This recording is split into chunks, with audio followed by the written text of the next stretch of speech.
opposite. But anyway, I always appreciate your comments. We know we don't block, ban, or censor, so folks can say whatever the hell they want on this program. It's always been that way, always will be that way. And of course, as I state on every single live stream, we are and shall forever remain MAGA friendly.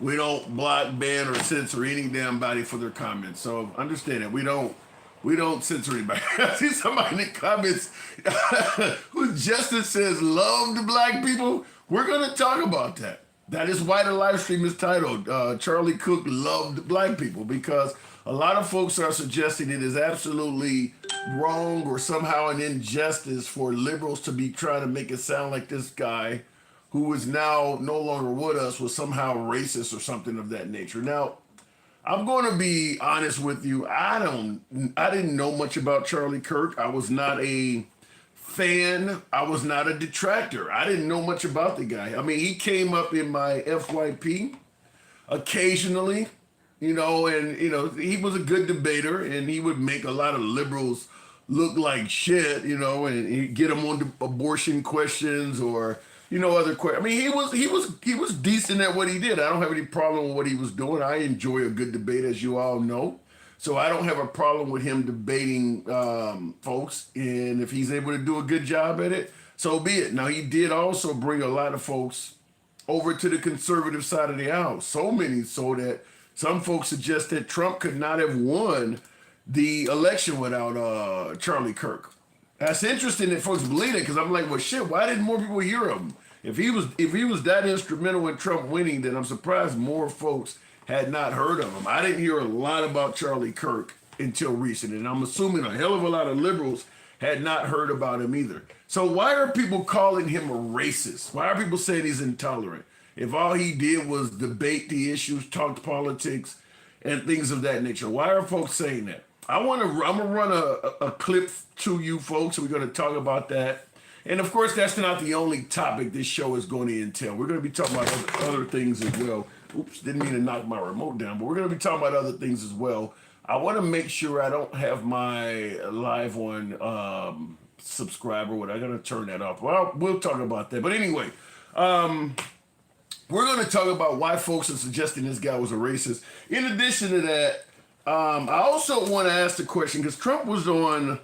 He was on, what do you call it, Fox News today, sitting on the couch. What is it called? Fox News This Morning, or whatever the show is called there on Fox News in the morning. And he is blaming not only the death of Charlie Kirk, but he's also blaming a lot of the violence that's going on in this country on what he refers to as the radical left.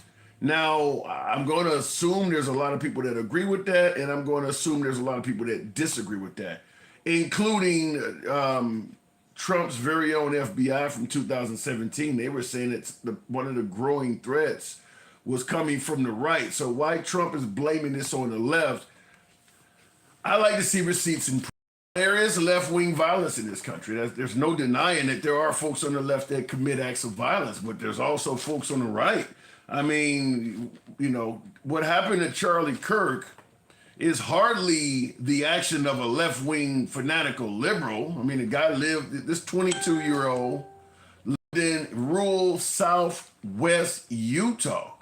He would probably, if he was some kind of liberal, he would have to be what they refer to as a blue dot. Southwest rural Utah, there's not many liberals growing up in that area. So...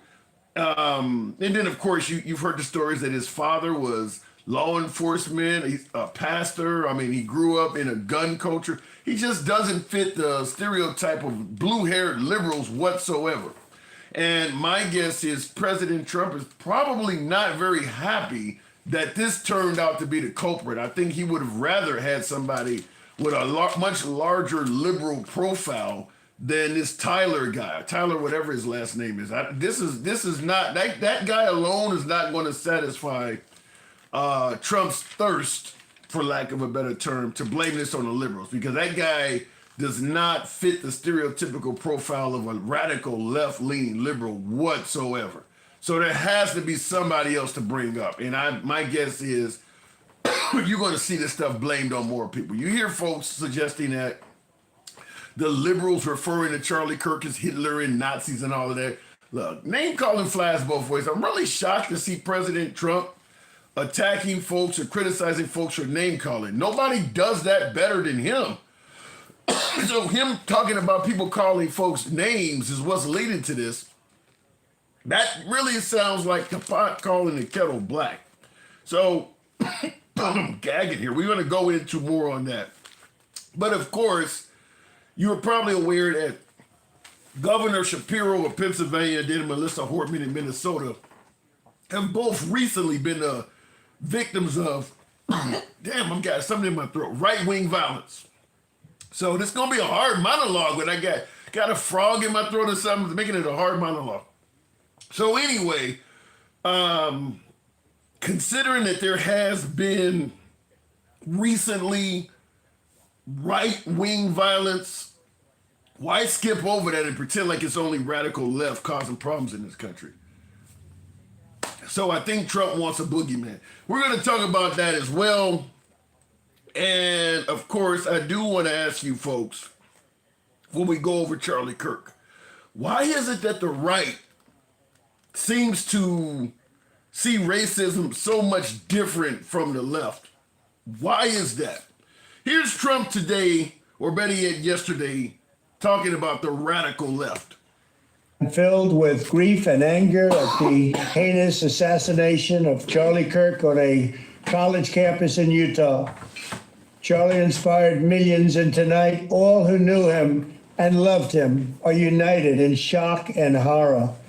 It's a long past time for all Americans and the media to confront the fact that violence and murder are the tragic consequence of demonizing those with whom you disagree day after day, year after year, in the most hateful and despicable way possible. For years, those on the radical left have compared wonderful Americans like Charlie to Nazis and the world's worst mass murderers and criminals. This kind of rhetoric is directly responsible for the terrorism that we're seeing in our country today, and it must stop right now. My administration will find each and every one of those who contributed to this atrocity and to other political violence, including the organizations that fund it and support it, as well as those who go after our judges, law enforcement officials, and everyone else who brings order to our country. From the attack on my life in Butler, Pennsylvania last year, which... Okay, I'm going to stop it there. Now, he's obviously holding the left accountable for calling folks Nazis and things like that. I don't see how calling someone, straight out of the Third Reich is a call to violence, but President Trump himself can often, and the right, it ain't just Trump, let's be clear, just like there's a hell of a lot of folks on the left calling the right fascists and Nazis, the right is calling the left communists and saying they hate America. So I don't understand why only the criticism and insults coming from the left are dangerous when there's a significant amount of them coming from the right as well. So you pick your poison on which one is more harmful, but like I stated, I don't see the difference between calling you a fascist and you calling me a communist. Neither one is meant to be a compliment. So why all of a sudden is it only pointing to the left? What's the difference between me calling you a Nazi and you saying I hate the country I live in? I mean, I don't see any difference in that. So there is mudslinging both directions. For some reason, he only seems to see it coming from the left, and that could lead to an awful mistake. Now, I want to go into the main, I guess I'd say the main encore of the program. The notion of me stating that, or typing that Charlie Cook, and I don't know where the hell my damn screen went. I'm going to need this for the program. The statement that Charlie Cook is Charlie Cook loves black people. Charlie Cook loves minorities. Now, I know folks are going to go apeshit about that. Let me just be clear with you folks. I don't know a lot about Charlie Cook. I didn't know much about him while he was alive. I only started hearing more about him since he has passed away. And when folks started suggesting that this guy was somehow, some way bigoted, intolerant, racist, and things like that, I only seen nice images or videos of him debating with college kids. I didn't see any of the racism. I didn't see, I'm going to be flat out, at that time, I didn't see any of it. But since then, I've had a montage of clips come forward that I want to present to you. It's only about a couple minutes, and we're going to discuss them in detail. Now, they're not all something that would make people say he's a racist or he's bigoted, but there are some issues in here that are of concern. So we're going to play this video, and we're going to tackle a lot of this. And it's going to be probably a good 3 or 4 minutes before I take calls, because what he says is lengthy. I mean, there's a lot here. Now, the obvious defense for anything that Charlie Kirk says that seems harsh or controversial, the obvious defense is, well, because it's only a clip, you're taking that out of context. Fact is, anytime Charlie Kirk does a podcast or he does a debate on college campuses or whatever, anytime he did that stuff, he was there for hours. So when I play clips, snippets of him speaking, if you have a longer version of it, feel free to send it to send it in the DMs or send it to the program. But fact is, when he says something that sounds, we can't play 2 hours of his speech to make what he said make sense. I mean, if he says the sky is green, I can't go and find a 2-hour video of him stating, and making that make sense somehow. Because that's what's probably going to be the defense for a lot of the stuff he says here is, well, you took it out of context. You need to hear the whole speech to make it make sense. Some of this stuff I think is pretty damn clear, but we'll go ahead and tackle it. I won't entertain you with my commentary anymore. It's like about 2 minutes here. This is what I titled, Charlie Kirk Definitely Loved Black People. He talked about them all the time.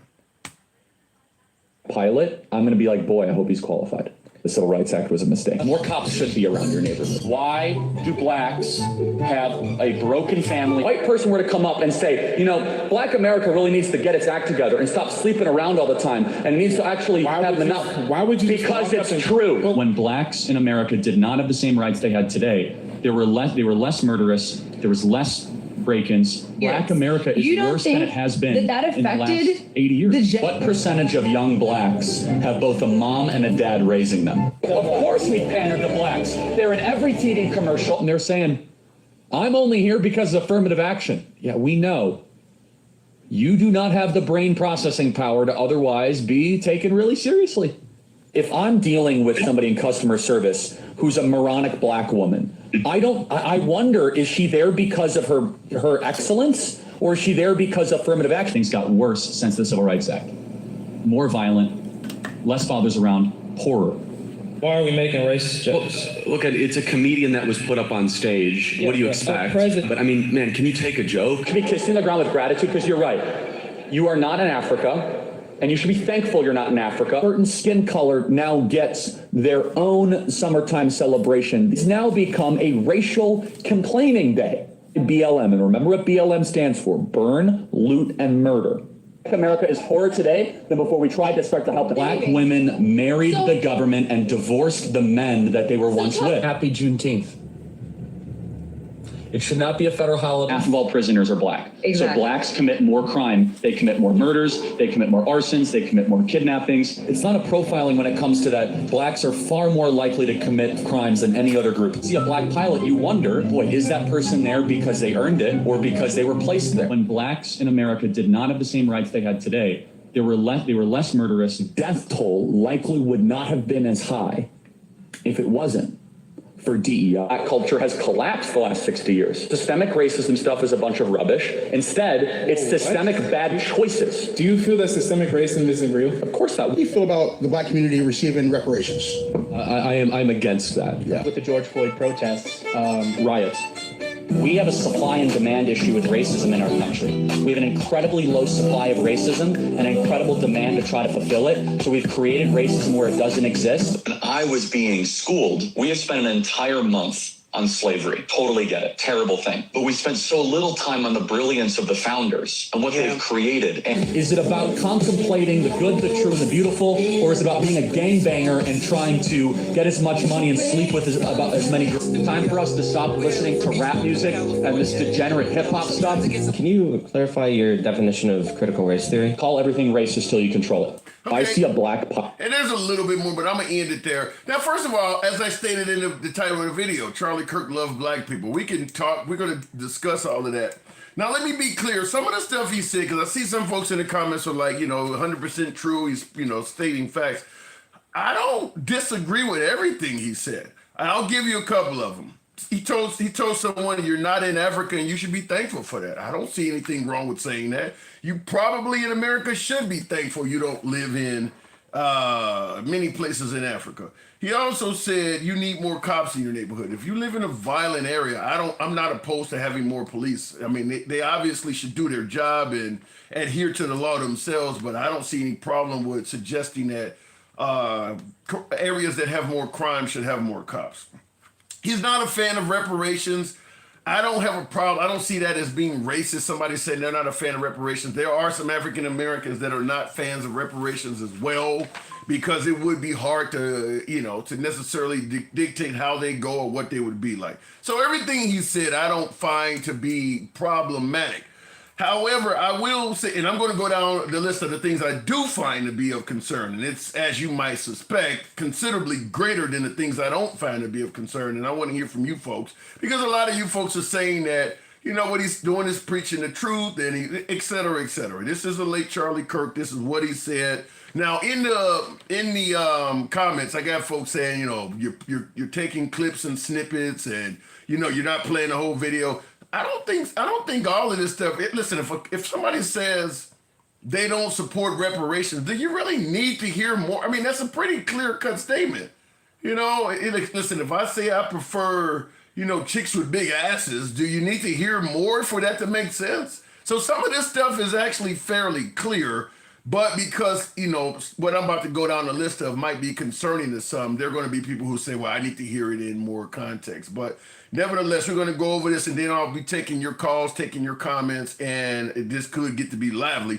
Starting with his first comment, he stated, when he sees a black pilot, his first thought is, boy, I hope he's qualified. Now, obviously, to say when I see a black pilot, I'm thinking, I hope he's qualified, you're making your entire judgment on the color of that guy's skin. Because you didn't say when you see a white or an Asian or Hispanic pilot. You said when I see a black pilot, I'm hoping he's qualified. I don't see how that is judging that person based on anything other than race. Just simply noticing that he's an African American is making you question whether or not this guy is capable of flying a plane. Take it any way you want, but I'm gonna tell you something. That's going to be the theme of a few things he said here, is that the look or sight of an African American makes me start questioning whether they're capable of doing this job. And I will say this, while this stuff is going to sound concerning, what I would like, and I haven't seen it yet, maybe some of my beloved MAGA, maybe some of my folks on the right could steer me to, is, because this is a montage of stuff that makes him look questionable. Does anyone have a montage of things he may have said about the black community that are positive? Because as you heard, all of this stuff is negative. Maybe there's videos floating around of him saying a whole bunch of positive stuff about the black community. I haven't seen it. If some of you folks have seen it, send it to me, and we'll certainly, cover it in detail. But maybe there's maybe he said a bunch of positive things. Otherwise, if this is all the kind of stuff he says, you can debate whether or not you think the guy's bigoted or racist or not. That's up to how you take this, but he does seem to have an opinion of the black community. Now, in addition to what he said about the black pilot, let me go down a few of these here. He said the Civil Rights Act was a mistake. I suppose there might be some context there, but that is what he said. The Civil Rights Act was a mistake. Usually if something is a mistake, that means you believe you would have been better off had you not did that. So him stating the Civil Rights Act was a mistake, first thought comes to mind is perhaps he thinks that America would have been better off had they never made that mistake of granting folks civil rights. Continuing on, he said, Black America needs to get its act together and stop sleeping around all the time. I don't understand that one because Charlie Kirk is a huge fan of President Trump.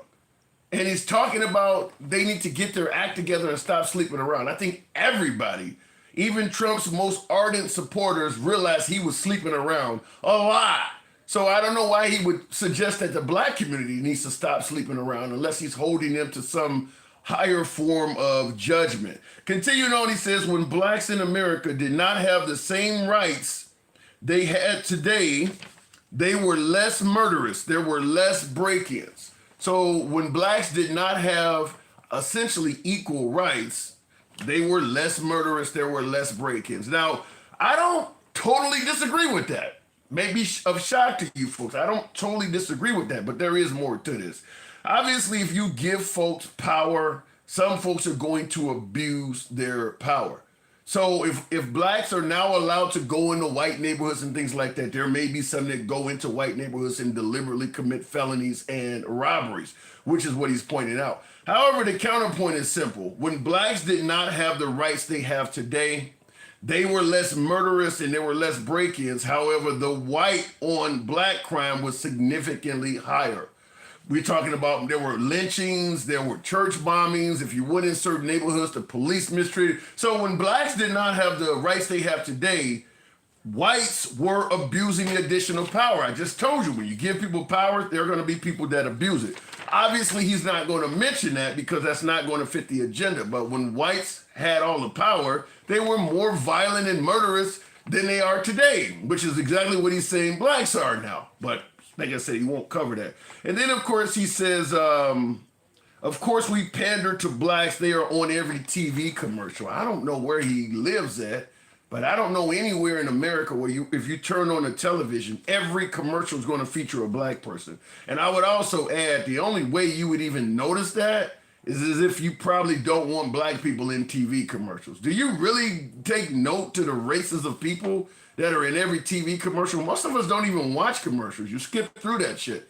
So for someone to say that blacks are in every TV commercial, the only way you would probably say that is if you don't want to see them in TV commercials. But I'll leave that up to you folks. He also said, if I'm dealing with someone in customer service who is a moronic black woman, I wonder, is she there because of her excellence or because of affirmative action? Now, that's very similar to the comment about the pilot, where he's making a lot of assumptions based solely on skin color. So he sees a moronic black woman and he starts to think, well, maybe she's not smart enough for this job and she's only here because of affirmative action.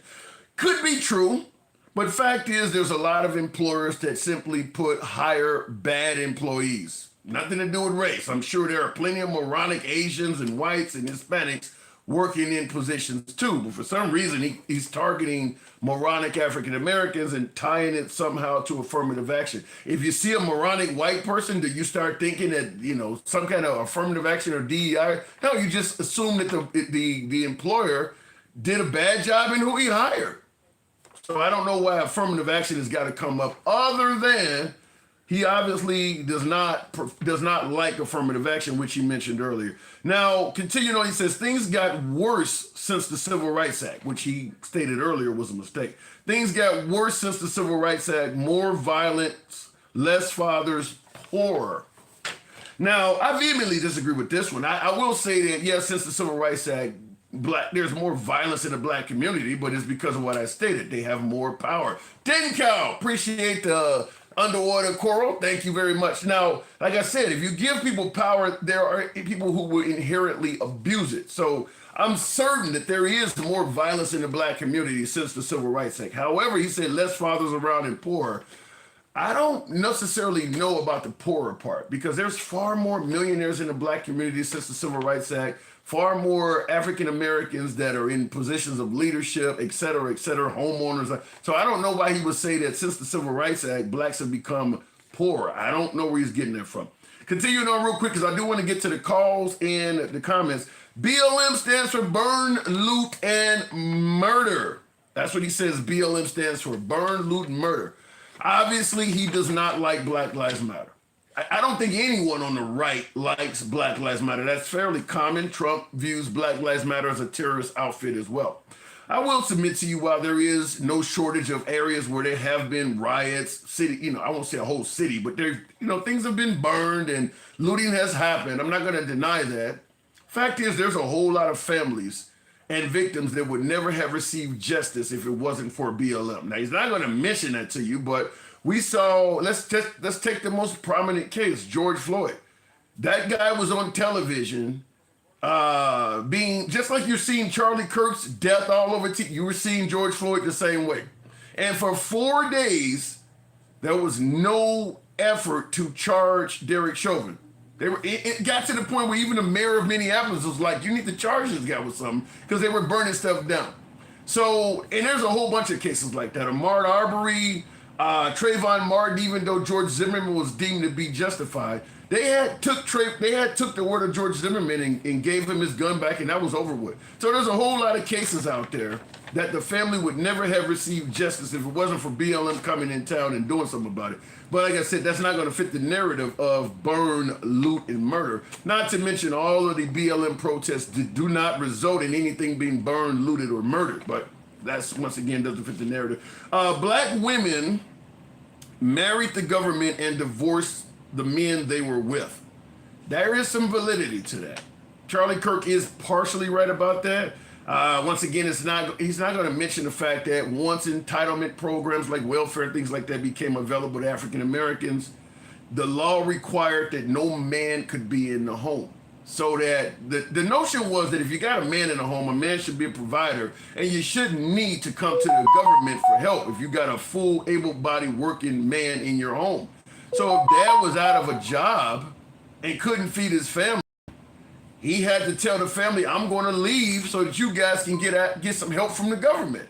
Because as long as I'm here, they're not going to help any of us out. So the government law behind that, which you don't hear a lot of, is kind of why a lot of families originally broke up. But like I said, that's not going to fit the narrative. Real quick here, last two. June should not be a federal holiday. I don't think that needs any more context. He said Juneteenth should not be a federal holiday. There's a whole lot of folks on the right that agree with him. I don't understand how anyone in America benefits by removing that holiday, because you might get the damn day off yourself. I don't know how giving up one of your holidays helps anybody out. I don't understand it, other than I would just rather not talk about the day that slavery officially ended. And last but not least, black culture has collapsed in the last 60 years. So that is actual quotes you've seen from Charlie Kirk. Black culture has collapsed in the last 60 years. As I pointed out, his quotes actually are legitimate if you focus on the negative aspects. What did I just say earlier? There are more millionaires and more folks in managerial positions. Look in the military, there's more people in leadership positions, more college and high school graduates. All of that's happened in the last 60 years. But he is saying black culture has collapsed. Because as I stated, if you focus only on the negative, his comment absolutely makes sense. But you got to ignore all of the stuff that I just mentioned. So we're going to talk about it looking in the comments. The same justice that allowed a black man to be released 14 times until he stabbed a woman in the neck on a train. I don't know if you folks realize it, but I'm absolutely certain that career criminals that are not black get released from prison that shouldn't be as well. You ever heard of affluenza? Whereas a young white male ran over a bunch of folks and said that his family used the defense that he was used to having money. You really think that people of color are the only ones that commit crimes and don't get properly punished? I don't know why that keeps coming up. Black Lives Matter is a clown show. Let me go to the box and start the program off. Real quick in the comments, our independence is July 4th. Took 2 years for all the signatures to be collected, but what we celebrate on July 4th when it was started, not when the last person heard of it. Well, the problem is suggesting that our independence is on July 4th kind of avoids the fact that it was not independent for everyone. I mean, Juneteenth is the date, the actual year of Juneteenth, I believe it's 1868, is nearly 100 years after July 4th, 1776. So that means on July 4th, there were people in this country that did not gain independence or freedom for nearly 100 years. So it's kind of hard to stretch and suggest that July 4th represents independence for all. No, it actually didn't. You got 100 years of people that gained no independence whatsoever.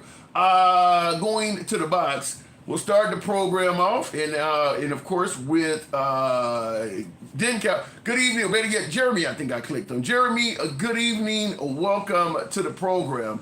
Now, did you hear the list of quotes from Charlie Kirk? I did. Favorable to the black community? Yes. Explain. Okay, every one of his quotes are things that it's well, the only one that I disagree with is the Juneteenth comments, but that's more subjective than anything else. So it's not really an anti-black thing.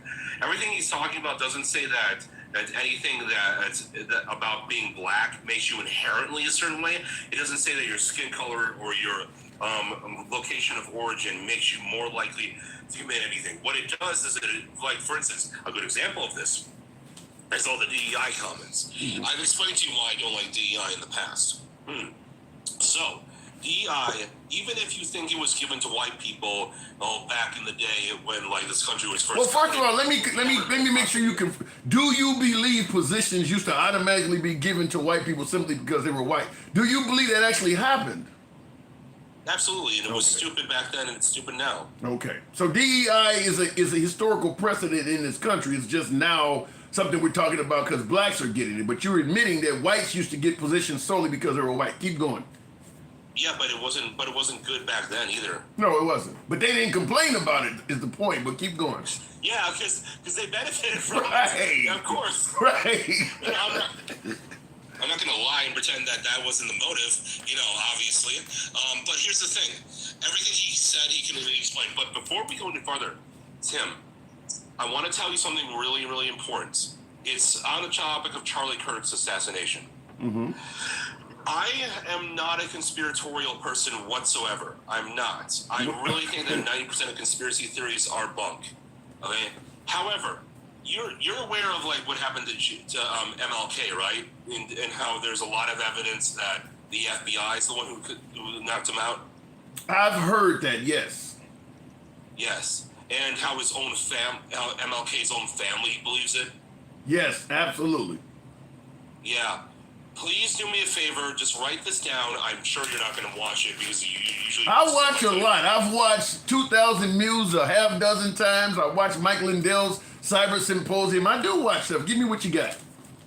Okay, look up this YouTube channel, Valhalla VFT.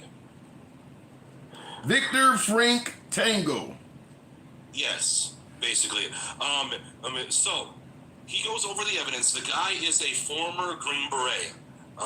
And he talks about how when it comes to the rifle that he was supposedly used to snipe Charlie Kirk, it actually couldn't be broken down in the current form that it was in and transported without somebody seeing. And there's no video evidence that shows at all that he. So they're going to pin. So you believe that it's possible they're just pinning this on an innocent 22-year-old?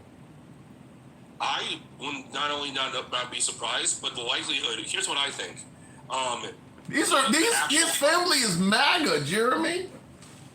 Yeah, well, here's the thing. I think that this guy could have done it, but the real firearm is still on that roof. What? Why would you? I'm serious. So they keep going. Just watch the video. He explains that there's no part of this action where the person on the roof was not seen walking away, and where they did not have cameras that were able to capture his every move. So why is this kid on the roof and seen jumping off and all of that? Well, you see, he is seen it. He is seen doing all that. And why are they? So they even suggested the kid confessed. Yeah, but here's the thing: we don't know what's going on, and we don't. The guy says, "I don't know why this is happening." What I do know is that if this really was the supposed Mauser that was used, it was that happens to be all in one solid piece. I get it, but okay, we won't go too deep in this, but President Trump feels confident they got the right guy. I mean, obviously Kash Patel, his own family turned him in. That's a lot to unpack, Jeremy. I mean, his own family believes he did it. And so, I mean, like I said, I'm watching video on News Nation right now behind all these cameras where they're showing a picture of him literally jumping off the roof. They matching his shoes and everything. I mean, this guy left behind more breadcrumbs than Hansel and Gretel. I don't know. It'd be hard to think that something else. I mean, if maybe there are co-conspirators, but the notion that this guy is 100% innocent. Well, here's the thing. So I personally don't know what to think. And I am not a conspiratorial person. I think that we definitely went to the moon. I definitely believe for sure that we what was this? I definitely believe that JFK was offed by Lee Harvey Oswald. I believe all of that. Okay. But with that being said, there is too much evidence out there for me to just believe that there wasn't. Maybe here's what I think. I think there was a second shooter. Well, there's only one shot. There was only one shot taken. Yeah, but that's not. But snipers tend to work in teams, and they usually trade rifles in order to, like one person will actually spot while the other person and takes the actual shot. Wow. The person who, I wouldn't be surprised if the actual rifle used was not recovered, and maybe there was someone else on that roof. All right. Well, let's get back to the actual topic. That's an interesting theory, and I will ask folks in the comments by way of yes or no, how many folks, if you actually agree there may be something there, or at least feel like there may be something there to what my caller is saying, type yes in the comments. How many of you folks believe that the actual guy they have, Tyler, whatever his last name is, how many of you folks believe that he actually is the shooter? Do you believe that it may be someone else like my caller is stating? I don't know. Like I said, I have a hard time believing his own parents to turn him in. Now, most people are saying, no, they don't think that. Well, there goes one person says, hell yes, there may be somebody else. I don't know. Because the guy's family is MAGA, it just he don't seem like the one they would just pick to blame this on. But continuing on, now you're suggesting that Charlie Kirk's comments were not very problematic. Now, he mentioned when he sees a black pilot, the first thought he thinks is, boy, I hope he's qualified. Explain that. Well, so DEI policies were not in place for a while until, and they at the time of him making the comments, he was specifically talking about DEI policies that have been put into the F-18. So when it comes to that, the FAA, I should say. What he's saying is that race is not a meritocratical metric. So if someone is being hired specifically because they need to fill a quota of X amount of people of color in order to fill that quota, that's anti-meritocratical. Now, you can make the arguments that there are other systems in place that are also anti-meritocratical that he didn't mention. One I see in a lot of colleges is nepotism and being able to buy your way into Jeremy, here's one problem I have, though. When was the last time you heard a commercial airliner go down and at the controls was an African American? All of the crashes are happening by white people, but you get on a plane and you're concerned when you see a black pilot? I mean, black pilots in the airline industry, in the commercial airline industry, they gotta have a record that's better than the Tuskegee Airmen at this point. How often do you hear of African Americans crashing commercial airlines? You gotta damn near watch a movie to see that. So why would you look at a black pilot and be concerned? They don't have a history of crashing. Well, most pilots in general don't have a history of crashing. There isn't. No, but there is one. But there is one race that does. When you look at the average Ireland crash over all of the history of the invention of the airplane, one group, one gender represents the overwhelming majority of crashes. Yes, that would probably be white men. Yeah. So why would you look at a black dude and think, well, shit, am I going to be safe? Yeah, but historically, white people have made up the overwhelming majority of the U.S. population.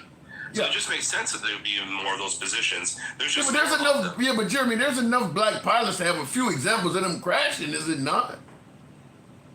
Yeah, I see, but you're asking which one has more. You're not asking. Well, one doesn't. I don't know if one has any at all. I don't know if I've ever heard of a black person flying a commercial airliner and it going down in a crash. I mean, what did they say? 13% of the population, 50% of the crimes. Well, how about 60%? 60% of the population, like 99% of the crashes.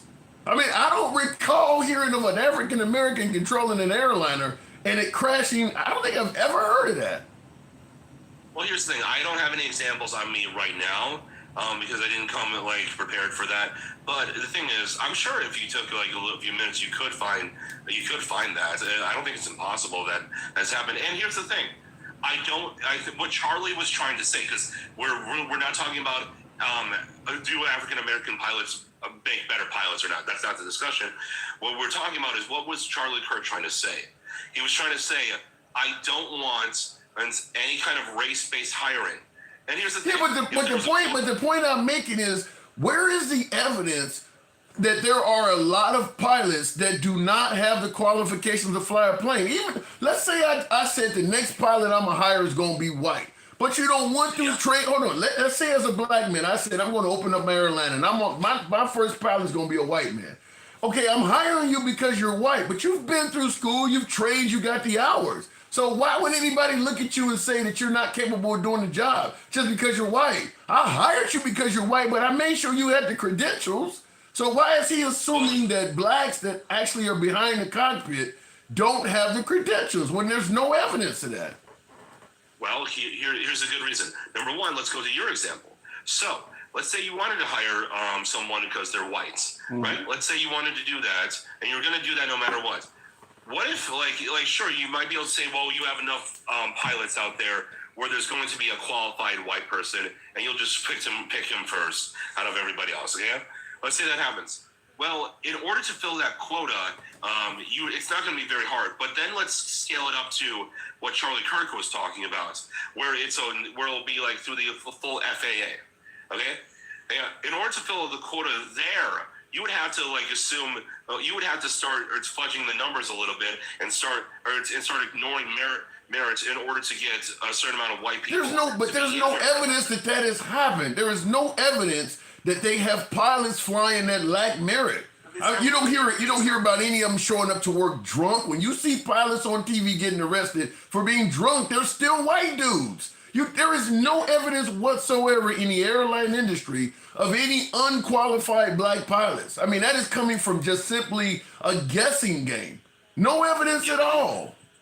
Yeah, but then they reverse the policy on the... I keep going back to what I'm saying, though. There is no evidence of any African-American pilots that lack or getting people in trouble or crashing or throwing up drunk. There is no evidence of that at all. Yet. But there's plenty of evidence of white men doing that. Now, not yet, but now.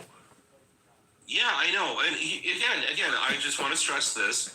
If Charlie knew that there was like discrimination against black people for being pilots, which I'm sure there was, he would probably say that's equally stupid if he was here right now.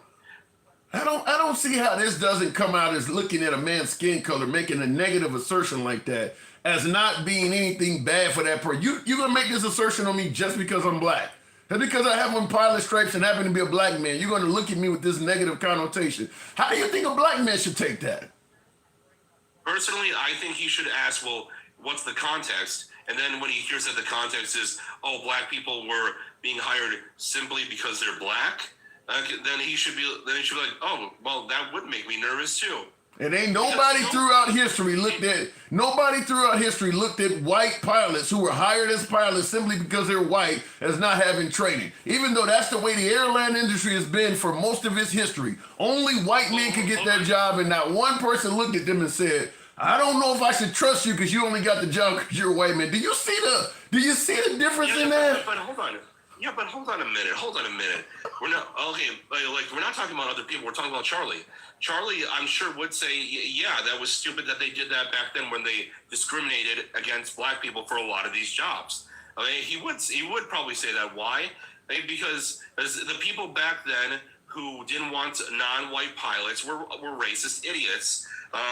who didn't know what they were talking about. Let me before I move it on. Okay, before I move it on from me, he also stated the Civil Rights Act was a mistake. What say you? I haven't looked deep enough into what the Civil Rights Act did, but I know that there's a lot of laws in the country that can be considered redundant, and there could even be other things in the Civil Rights Acts that don't benefit anybody, because it's a law, right? Like now I don't think he thought the Civil Rights Movement was wrong. I think he thought the actual his actual quote was the Civil Rights Act was a mistake. Yeah. Give me some kind of context for anything you can come up with for how that would make sense. The Civil Rights Act, not parts of it, the act was a mistake. Well, here's the thing. Let's say, for instance, let's pretend that we just know what's in the Civil Rights Act. I don't know what's in there, okay?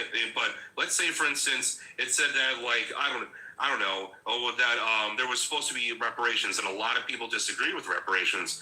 That could be considered something that was a mistake. That's okay. Even, and obviously that's not in there. Okay, all right, I gotta move it on. So you see most of these quotes as favorable to the black community. The black community should view them as positive.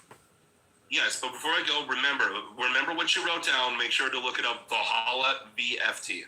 Well, how do you spell Valhalla? Okay, VALH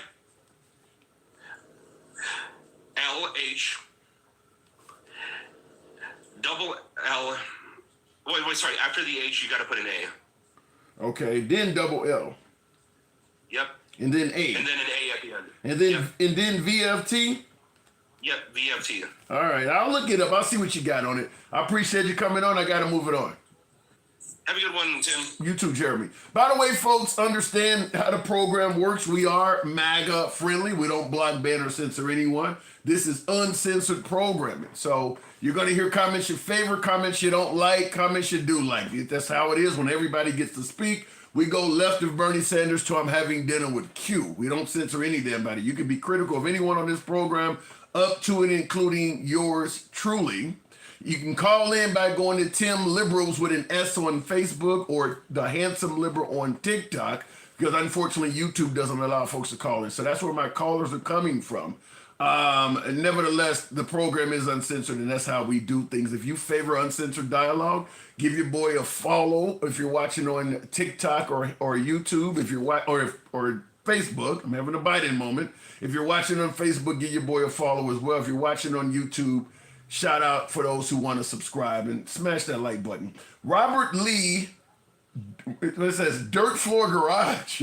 If you have 100 white pilots and only 10 black pilots, it is not likely that the white pilots will be involved in a crash. That's because there are more of them. It's simple odds.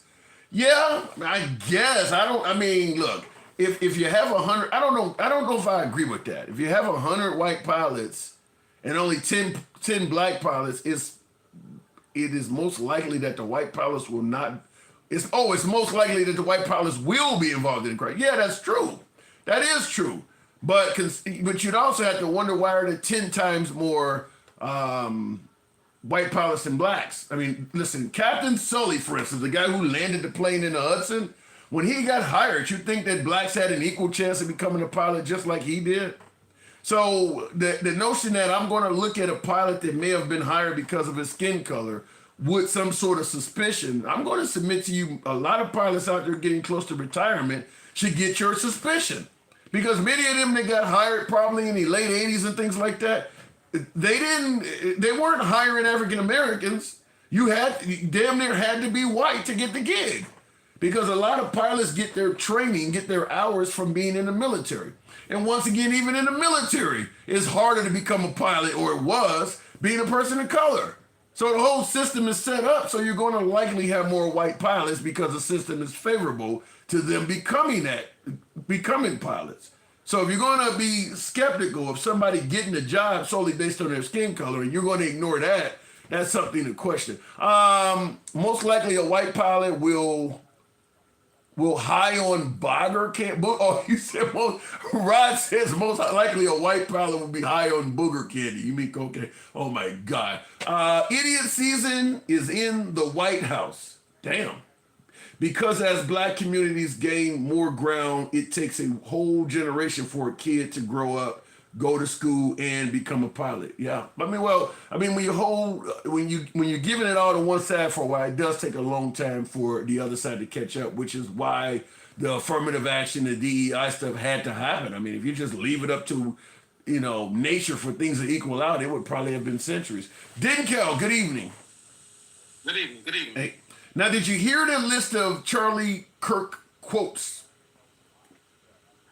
Listen, I was like you. I had heard of Charlie Kirk, but I had never really kind of heard of his ideology. I just know he used to challenge college students, and they say he would own the libs and these liberals on these college. He was a good debater. He was a good debater. But the more I hear, he wasn't necessarily a good debater. When he was caught wrong, he would just move to a different subject. I don't necessarily think he was a good debater. What we were shown were clips of him when he was destroying the libs. Yeah. So that's the narrative that's out there. But you've never seen the clips when the libs were destroying him, right? Which is always kind of. I still haven't seen any of them of the libs destroying him. I would like to see those. I still haven't seen any of those. There's plenty of them out there. But the more, now that we're starting to gather the stuff that he said, he sounds like worse to me than when I first kind of heard of who he was. That's like everybody's on here talking about, well, he was a good man because he was a good Christian man. Like slave owners were good Christian men. Yeah. That doesn't look, just because you say you're a Christian and you espouse Christian beliefs doesn't mean you're not a bigot. You know what I'm saying? It doesn't mean that. So every time I see this, now I'm starting to see the statement he made about Ketanji Brown Jackson and Michelle Obama and Joy Reid saying that because they admitted that they had got admitted into school because of maybe DEI or affirmative action policies, what they're failing to realize is that after you get into Ivy League schools, you have to perform. Yeah. Yeah. And that's what I was telling my last caller, is that even if you hire a person solely because of their skin color, as I pointed out, I used the white example. Even if I hire a white pilot, and I'm like let's say I specifically say my next hire is going to be a white man, why do people automatically assume the person is not going to be qualified though? I can still make sure I hire among the qualified white men. And and people don't understand, that's what the affirmative action and some of the DEI policies were. It was not that you had to sacrifice, the qualifications. The person has to be qualified under any DEI policy or affirmative action. It just opens it up to more people. Yeah. What would make this, what would help this, certainly people like Charlie Kirk, and would help the cause of the right, is if they could show not only that a person was DEI or hired through affirmative action, but also show that they were incompetent. Just yelling DEI, but the person has a stellar resume, isn't necessarily making a point. Show me some pilots that crashed, and you can clearly show that this person only had a minimal amount of hours before they became an aircraft pilot. They should have never had the job. That's the problem, is they're talking about DEI, but they're not really putting forth any cases of how the hell did this person go from, ITT Tech to being the head of this or the head. I mean, they're not showing that, where you could clearly see this person had no business. In fact, RFK or Kennedy would be a perfect, if he was black, how the hell did you go from being a lawyer that's, pursued a few cases to the head of HHS? If he was an African American, he would be a perfect example of how DEI works, but they're not presenting that. Or Linda McMahon. She has no professional league school. And if you point out that just black women, it would have been different if he would have said Hillary Clinton didn't have the brain power, if he would have said, Elizabeth Warren doesn't have the brain. He pointed out black women and said that they don't have the brain power to be in the positions that they have in life. Yeah. Michelle Obama, also double graduate of Ivy League schools. For him to say, and he is a dropout, in a community college, for him to have the gall to say that about black women shows his disdain for black women. You know, I actually did forget. Pavel, I forgot her name. One of the conservative commentators on Fox News, who was a good friend of Charlie Kirk. She was really broken up. She stated that she got a college degree and Charlie Kirk dropped out, and she was like, "Shit, I should have dropped out of college too because it did so well for him." But that is a good point you bring up. Is that he didn't even finish college, and he's talking about these folks don't have the brain power to accomplish anything. Right, and they're losing the whole point behind who created DEI or affirmative action and why they put these things in place. You can't subjugate a whole group of people for hundreds of years, and then all of a sudden they're free, and there are no avenues for them to ever get ahead. There's no avenue, because if we go by what is they say a merit-based society, those people who have been prevented from learning and getting educated for hundreds of years would never equal or be able to succeed, because every time an application would come up, we would never be qualified. There were reasons that these things had to be instituted. Now, we can have a conversation about when they should end or when they have achieved their goals. But for them to just be like, oh, it's racist for people to have affirmative action, or DEI programs are racist towards white people, they're missing the whole fucking point. And they're also missing the point that they were the ones who set this shit up to try to make society equal or at least more fair. Well, then let me ask it to you this way, because this is one of the topics I also was going to ask is, why do you think it is such a stark difference in how the right sees racism and racial issues versus the left? I mean, you hear the left talking about every damn thing is racist, and when you listen to the right, virtually nothing is racist unless whites are the victim of racism. Whites don't, I want to say, let me see if I can get this right. White ring, God damn, I'm having a bite moment. Right-winged white people do not see racism towards African Americans at all. They only see it when they believe it's affecting whites. Why do you think that is? I mean, I don't know if it's an internal mechanism just built in, because I don't know if black people have enslaved white people for hundreds of years, and we were we colonized everything and we set everything up to benefit us. Me as a person in society, I don't know that I would necessarily need to see or accept the fact that I had advantages. I don't know that I would. Well, how about this? Monkey without the Y basically sound like monkey, but I'm gonna say monkey because the Y is not on it. He said I would be ashamed if I was black in general. So is being black something to be ashamed of, perhaps? From his perspective, I guess so, and that tells you about a person's heart, that they would get on a public platform, and that's what they had to add to the conversation, is that they would hate to be a certain color while they're on a man of color's actual platform. No, because I don't censor. That's unfortunately the burden I have to often bear is comments. I don't block, ban, or censor anybody, so I do get comments like that. But he did say, I would be ashamed if I was, a black man. So. And I have to disagree with something you said earlier that was kind of along those lines. Okay. Saying that you agree with him that we should be happy because we were born in the United States, I don't believe it's a true statement. That comes from the mindset that everything in America is always better. There are people that live in the sticks, in tribes in Africa, who have no idea of what air conditioning is, or no idea of what a television is, or the internet. Those people are just fine living the way they live. We just assume that all the modern conveniences make life better, but it doesn't. That's why this country is fucking mentally ill, is because we got so much shit to deal with, and our pursuit is only money. It's not in family. It's not in fucking making ourselves happy. We fucking, all of these people are in this rat race, and we work.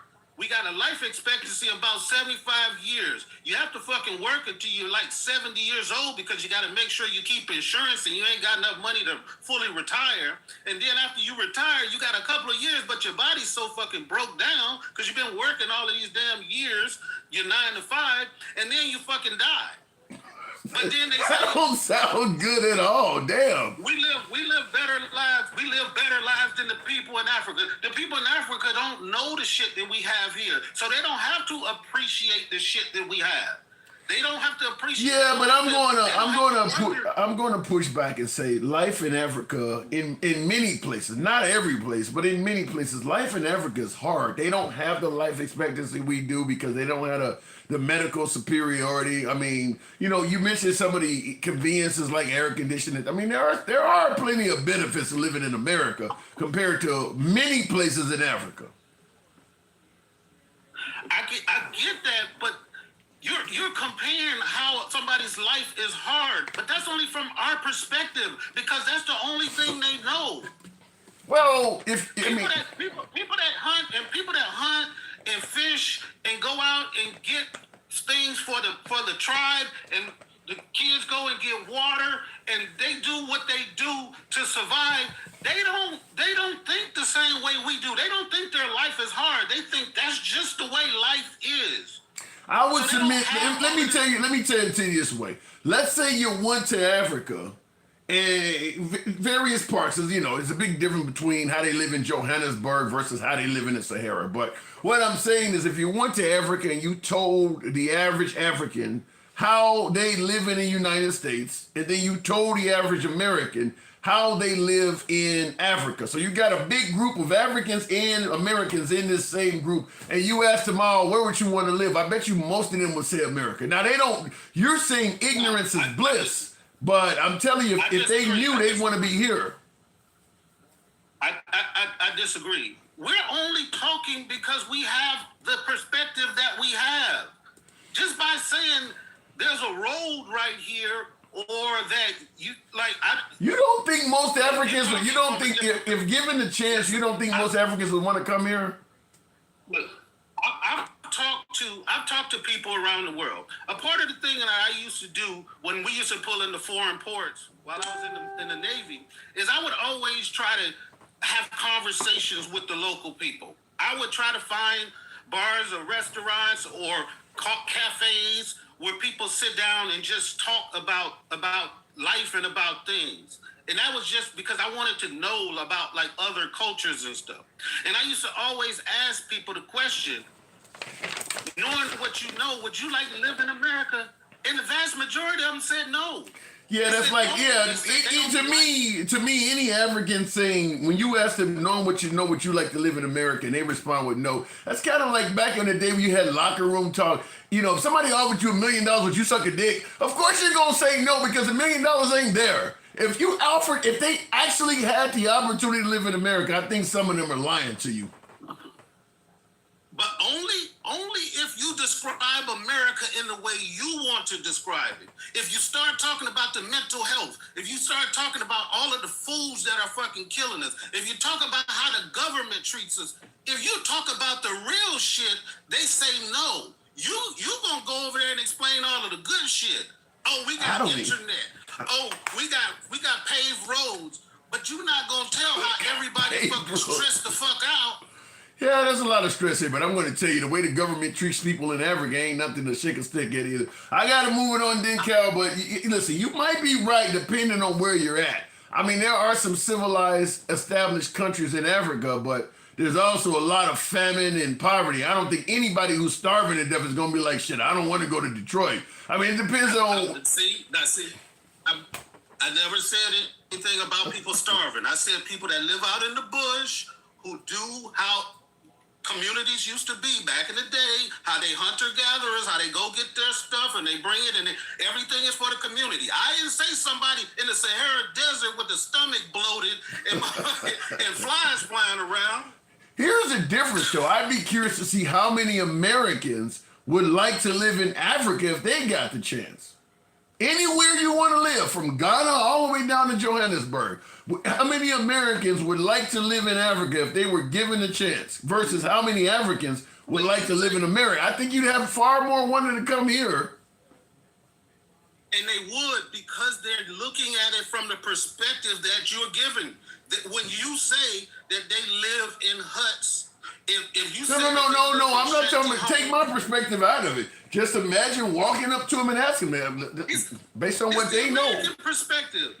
It's the American perspective. If you look at TV, who do they show when they show Africa? Do they show the... They show the worst of the worst. Yeah, they show the worst of the worst. Do they show Alexandria in Egypt, in Hurghada in Egypt, and all of these places in Africa, in Ghana, in some places in Somalia that are beautiful cities? Do they show them? In Somalia? You say Africa. In Somalia? Africa.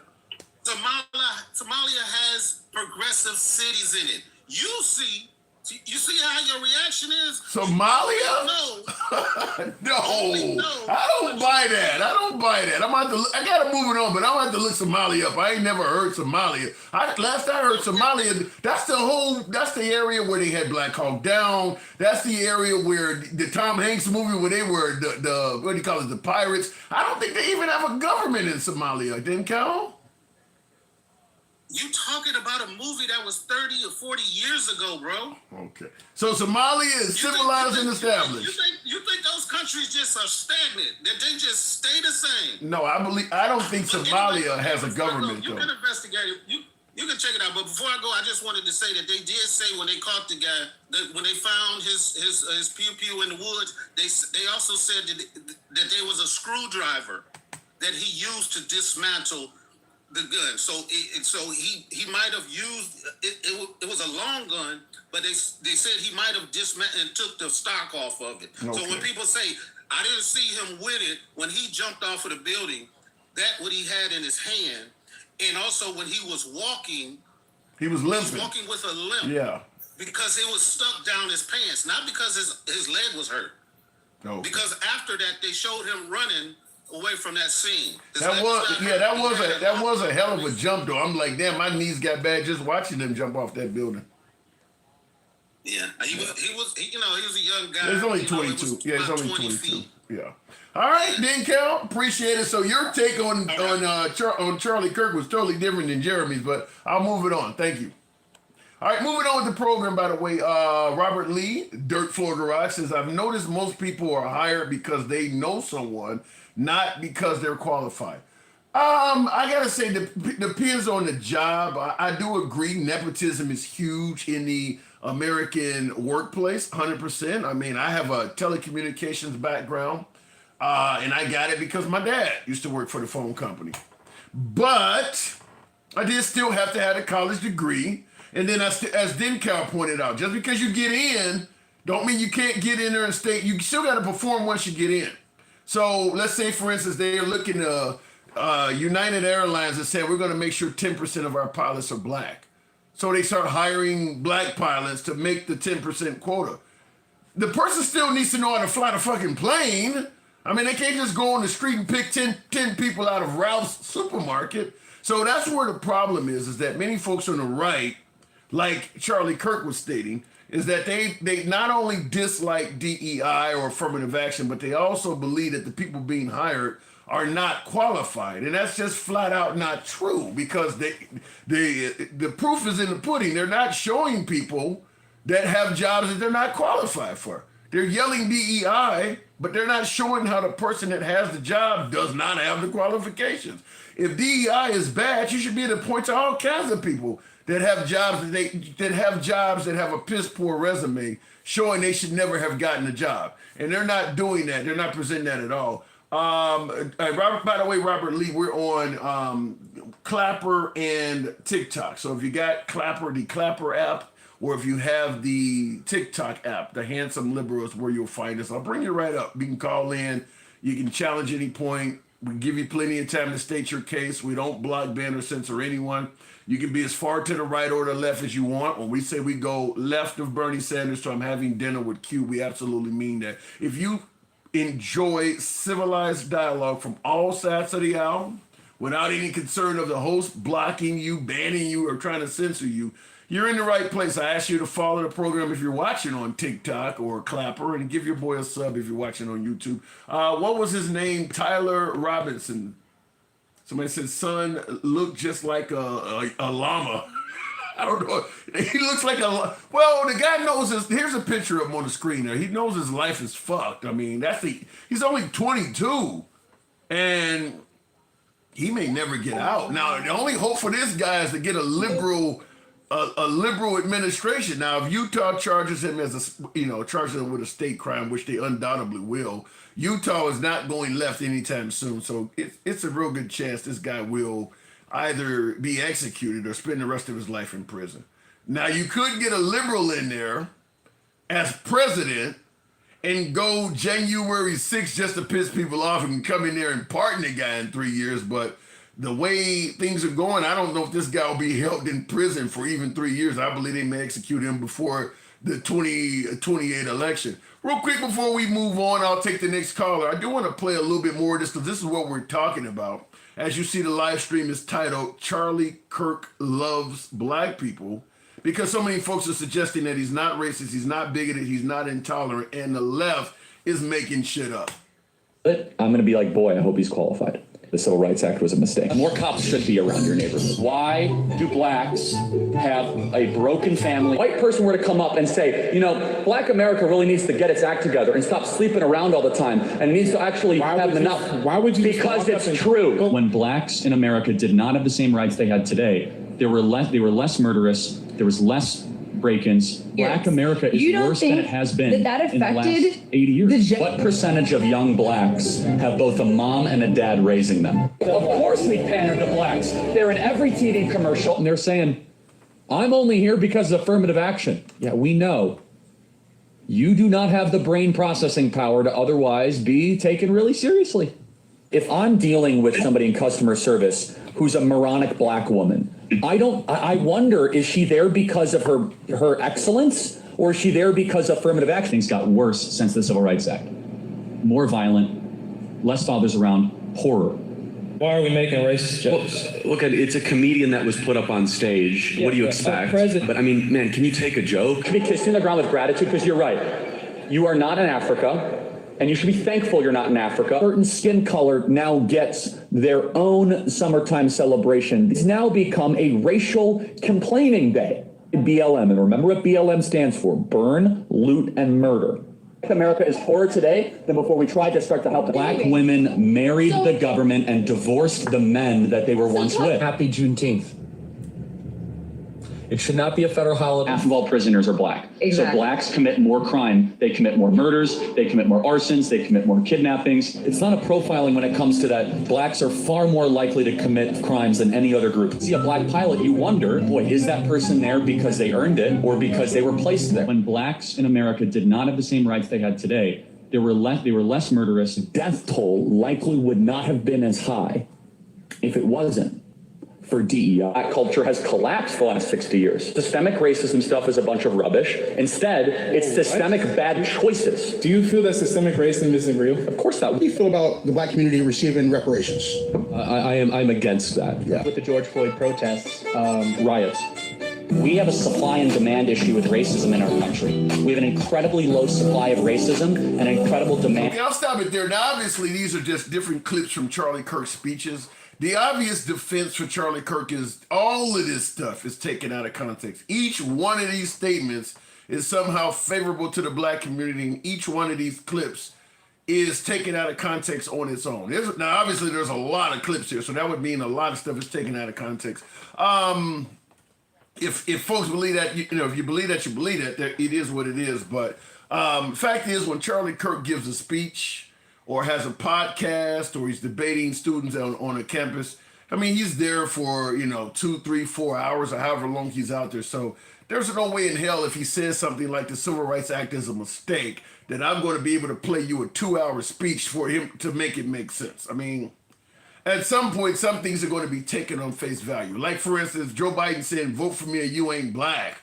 Did anybody say I need to hear the whole interview before I come to that conclusion? No, you went with what you heard. Sometimes what a person says at face value is all you need.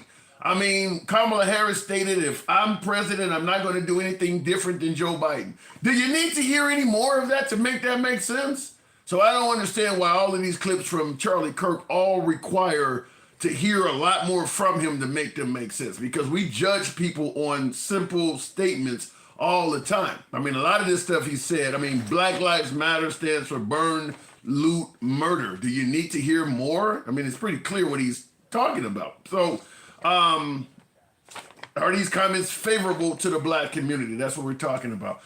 Looking in the comments, so what if Trump's speech was AI, teachers use it to teach? You'd be stupid not to use a tool to make the job easier.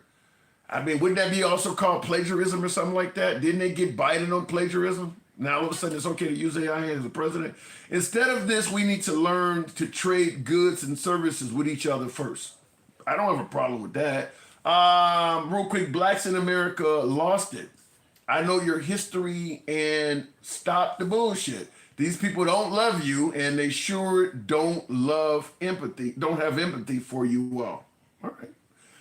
And by the way, I'll just say this before we go to the next caller. In regards to Charlie Kirk, regardless of how you feel about him or not, one thing I want to know, because obviously this is a montage of Kirk saying a lot of negative things about the black community. If he really loves the black, is there any montage out there of him saying a bunch of positive stuff? It would help counter this. It would be a good benefit if somebody has something like that, a bunch of clips of him saying favorable things about the black community, you know, the fact that more people are graduating from college than they were before the Civil Rights Act, or there's more folks in managerial positions than in the 1970s. There's more money in the black community, more millionaires. Does anyone have a montage of Charlie Kirk saying positive things about the African American community? Because that would help the case. Because regardless of how you feel about his statements, I'll just say this. I'm not calling the guy racist or anything, but I'm going to say he has a very low opinion of the black community if he believes the stuff that is stated here, and there's no whole list of quotes of him saying positive stuff. He has a lot of negative statements to make about the black. I kind of wonder how many black people he hang around. That's the first thing I wonder. Like, how many, you say a lot about the black community. Do you hang around a lot of them? Are you in black neighborhoods often? I mean, you got a significant amount of opinions about the African American community, and most of them appear to be negative. So first thing I want to know is, do you actually hang around a lot of African Americans? Or, you know, because where are you getting all this information from? Continuing on with the program, though, we'll make it happen with Russ. Good evening, Russ. I won't say to Charlie, go to hell. What's good for him? He's already there. Damn. He's the brother of Sultan guy. Russ, are you there? Russ. Your background's very loud. Hold on. Okay, I don't know if did you drop? Okay, we'll give him a second to clear his thing up. Yes, he has tons of positive stuff. Watch Officer Tatum. Yeah, I want to see that. Asheville, I'll look for that. I'll deliberately go look that up. That would make a big difference. Russ, are you there? Okay, I'm here. Can you hear me? Loud and clear, sir. So, did you caught me off guard. Okay, did you hear some of the quotes from Charlie Kirk? Absolutely. I mean, Charlie Kirk was a white nationalist and racist. That's what he was. Why do you believe so many folks on the right would swear up and down that what you're saying is wrong and fake news, that Charlie Kirk didn't hate anybody? Well, they're the same people that elected Trump, so... What are you saying? What are you saying? What are you getting at? Trump's a criminal. Trump doesn't know what he's doing in office. He's faking everything. He's faking everybody. Well, Trump is like the worst president we've ever had. I mean, many would suggest the border is now more secure than ever before. Do you think he's faking border security? So the border does not affect me at all. Okay, but... So the border The reason why the border is like it is that people aren't coming in because they're throwing them out. They just picking anybody. It's not what he said. We're going to get the worst of the worst out. We're going to get the criminals out. Mm-hmm. They're taking grandmothers, aunties, high school boys. Yeah, but how do you? Who have lived here all they're taking them all out. Yeah, but how do you respond? Right? Absolutely not. Yeah, but how do you respond to the notion that, listen, it doesn't matter how long you've been in here, whether you're a grandmother or a great grandmother. If you're in the country with no legal right to be here, you should be. That's not what he ran on. That's not what he ran on. What he ran on is getting the worst of the worst out. Yeah. That's what he ran on. So what are you suggesting, that if a person is in the country illegally but they're not committing any additional crimes, just let them stay here? That's what the farmers want. Some of them. I want my potatoes cheap. I want my tomatoes cheap. Because what he was saying, when he was saying all those speeches, when he was talking about black jobs, what do you think he was talking about? He was talking about black people going to pick the cotton, going to pick the tomatoes. That's what he was talking about. We ain't going on no farms. And we probably will definitely not go on farms if the Daily Runs on YouTube gets his way. He says we need to send black people back to Africa. But we never came from Africa. I didn't. Did you? I've never been there before.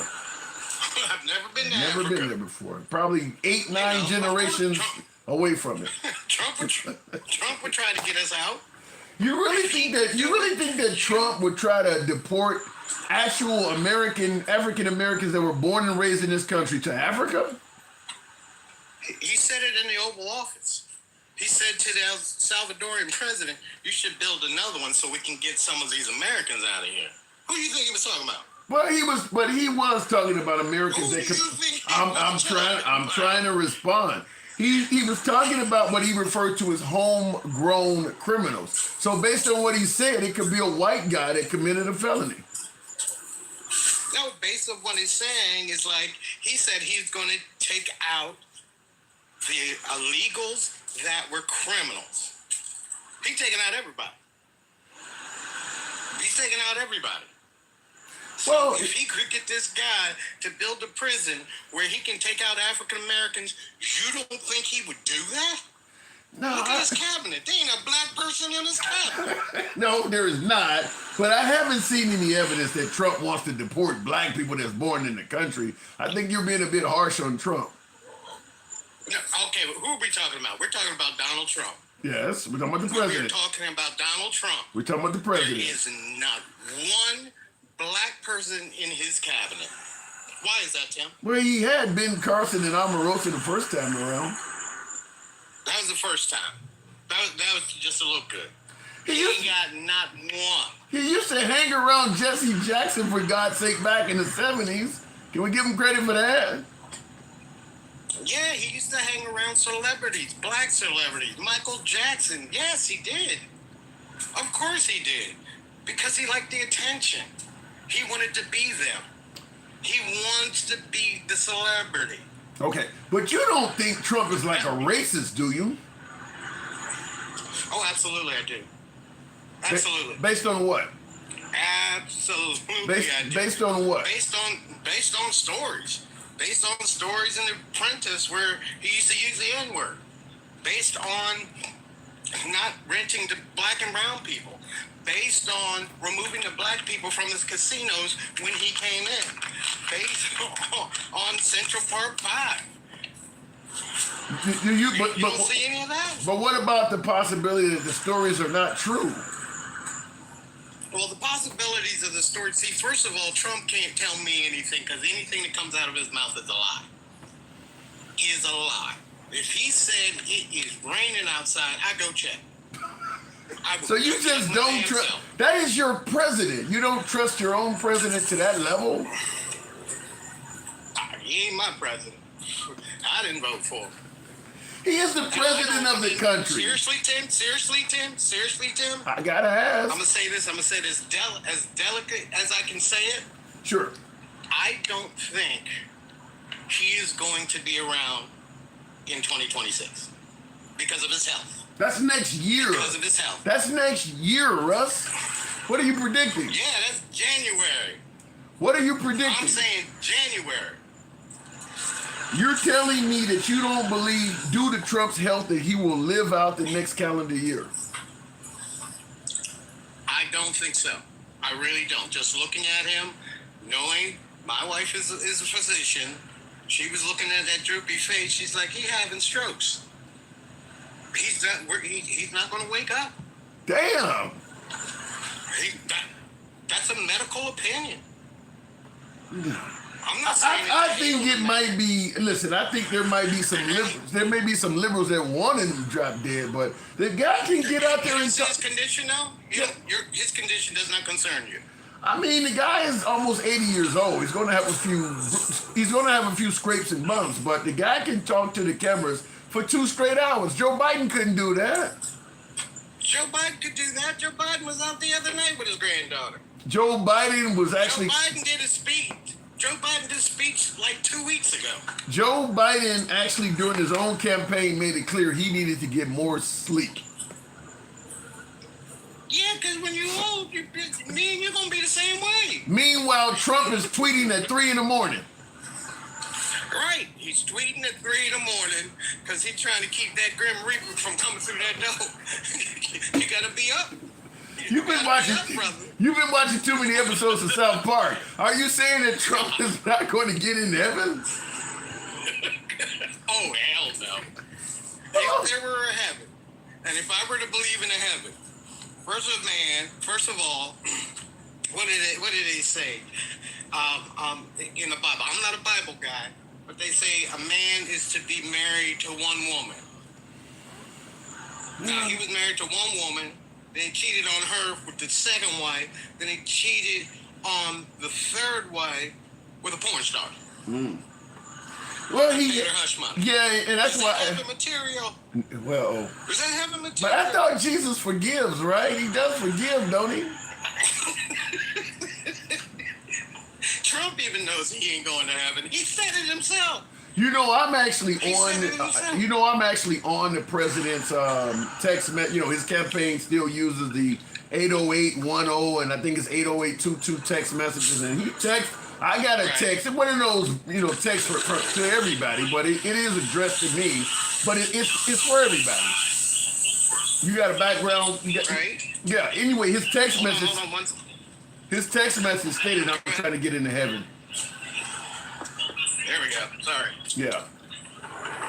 Okay. Yeah, Trump texted out, "I'm trying to get into heaven," and he had this long message. I mean, he actually sent that out. I was part, he sent that out to everybody who's on his text message list, but it's titled with your name. So it goes, "Tim, I'm trying to get into heaven," and he had this little message there, and obviously he asked me for a little bit of money, campaign money at the end of it, but apparently getting into heaven is something important to him. Because somebody had to tell him, you ain't going to heaven.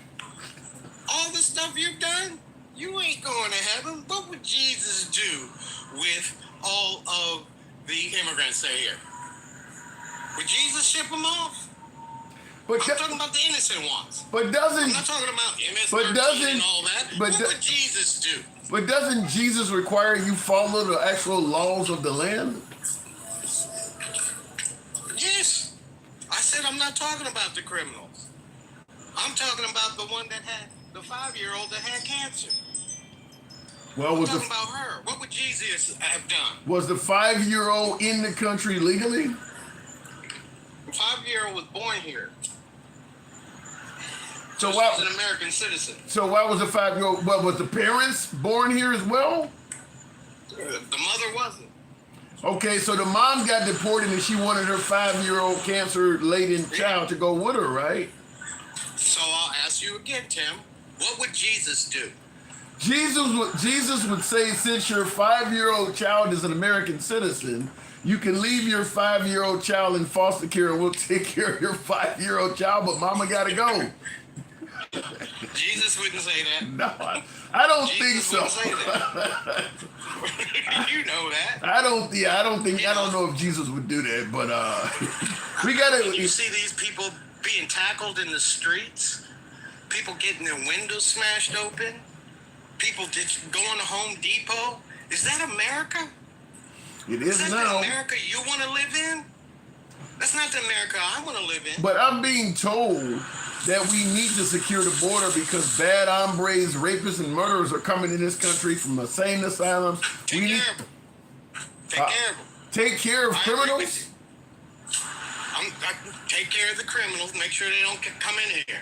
Make sure they're deported out. Okay. I have no problem with that. I have a problem with a Venezuelan gay hairdresser being swooped up and taken out of this country to El Salvador. Yeah.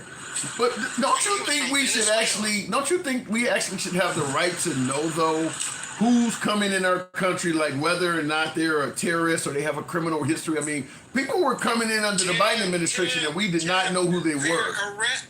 They're arresting them at their court dates. They go to court to tell them who they are.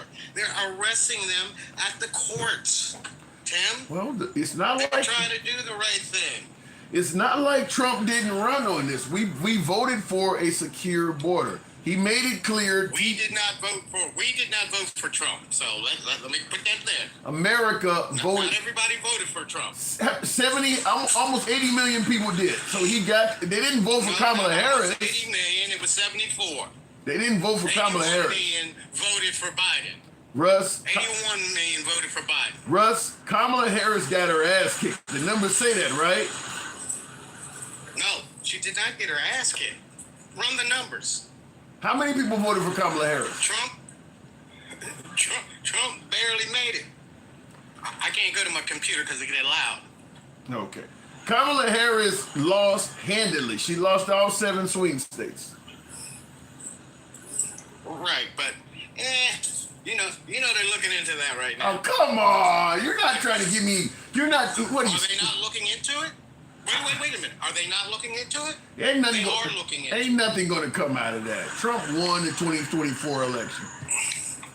And he won the 2021 too. You believe that? Well, that might be a little bit different, but he won the 2024 election.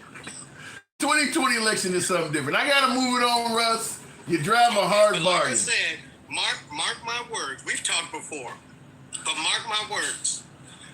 Because of Trump's health, that's all I'm talking about. His health. He is decaying in front of us right now. He ain't gonna make it 3 years, bro. You know that. You said he wasn't going to make it through 2026. So this time next year we could be talking about President Vance. Unfortunately, yeah, maybe, because I believe in 2026 that the Democrats and the people that regret their vote for Trump are going to give him the Senate. They're going to give him the House. Before I let you go, he won't be able to do anything. Well, we'll have to see what happens with that because with the midterms and the gerrymander. Let me just say this real quick. This is news that's coming in right now as we're speaking. I got News Nation on behind me. The ticker says Trump is going to send the National Guard to Memphis, Tennessee. What say you? I don't live in Memphis, but I know that in D.C. You said I don't live in Memphis. They talk about, we cleaned up the streets. There's no more crime. It's been a week. Is that not a good thing? The man is trying to clean up crime in very violent cities. You know what they're cleaning up? You know what they're cleaning up? What? They got trash bags. They're cleaning up the streets. Crime. They got nothing to do. Crime is down in D.C. though, Russ. I gotta go, but get a man credit. Don't be one of those. I wouldn't give him credit even if he cured cancer. Crime is down in D.C., Russ. Crime was down in D.C. before he started. It's down a hell of a lot more than it was. It was down 30%, and it's still down 30%. It's down a lot more than 30. It's down a lot more than 30% right now in D.C. It's down much more. It's 30%. Really? It's 30%. My people are in D.C. It's 30%. I'll take your word for it. And his stories about his friends going. They finally went out to dinner after 5 years. What the hell is he talking about? When I go to D.C., every time the Lakers play, I go to D.C., my whole group, we all go. We go out to eat, and then we go to watch the game, then we go to a bar. We've been doing that for 5 years. All right. I gotta go. Says his friend. I gotta go. All right, Russ. It's nice talking to you. Always a pleasure. Thank you. Moving on with the program. Trump is Jesus. He can walk on water. Oh my God, says John Applegate. Yikes. Memphis is different than DC. Yes, it is a lot different than DC. I don't know about that. I would assume Memphis geographically is larger than DC. Chicago, I believe the reason why Trump is backtracking on sending the National Guard to Chicago is because the sheer size of Chicago makes it not really feasible.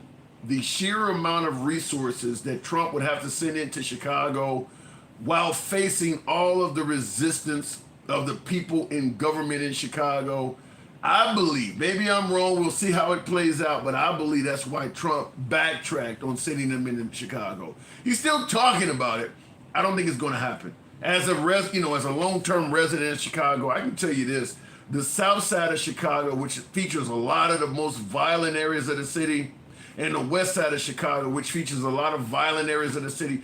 The West Side and South Side of Chicago alone, each one of those sides is geographically larger than most American mid-sized cities. Both of them are. I believe the South Side of Chicago is probably larger than DC by itself. So is the West Side. And then, of course, there's also the North Side, which doesn't have quite as much crime, but there's crime on the North Side. And then, of course, there is the Central Business District, known as the Loop or downtown. To send the National Guard into a city that large and control all of that, you're going to need thousands of troops. And I don't believe that, I don't believe that they can do it, I suppose, if they want to, but the amount of money and resources spent to do that would be astronomical. And then, of course, as I often point out, if you don't really stop the reason why crime started, the minute these people are retracted, it's going to come back. But if it costs $1 million per day to have the National Guard deployed in D.C., and as my last caller made it clear, they're not even all over D.C. because he's saying the crime is only down 30%. To cover Chicago would have to be double-digit millions per day. Double-digit millions per day. And I don't think the Trump campaign is willing to do that. So I think at the end of the day, it's going to be more bark than bite when it comes to Chicago. Looking in the comments, somebody says, don't vote for the pedophile Republicans. Damn, DA. Trump sending the National Guard just makes him look weak. Well, it's caused a lot of people to vote for him and give him, well, not vote for him, but a lot of people are favoring what he's doing. Getting back to the actual program, I want to ask also, in regards to Charlie Kirk and these comments he's made, I want to ask you folks, when I take the next caller, why is it that the right sees racism so much different from the left? Make no mistake about it, when it comes to people of color claiming something is racist, the overwhelming majority of the time, the right is going to say that is not the case. Why does the right and left see racism so much differently? If you listen to the right, people of color and people on the left see racism in anything. However, you look on the right, they see racism in virtually nothing at all. Alter Ego, appreciate the hat and mustache. Thank you very much. Appreciate the support. Thank you. All right, going back to the box, and people on the left, they're on the left, they're a racist, or they don't even like themselves. Yikes. The left is not racist. We had a black president named Obama. Yeah, you can still be racist though, John. You can be a person of color that's racist towards whites. You can still be racist on the left. Going back to the box, Miss Mo Better. Good evening. Welcome to the program, Miss Mo Better. Charlie Kirk, rather. He loves black people. What say you? That's the joke of the day, Tim. Listen, what happened with Charlie Kirk? He wrote his mouth wrote a check his ass couldn't cash. Ooh. So what do you gotta explain? What the hell do you mean by that? I keep telling you, Tim, the power of life or death lies in the tongue.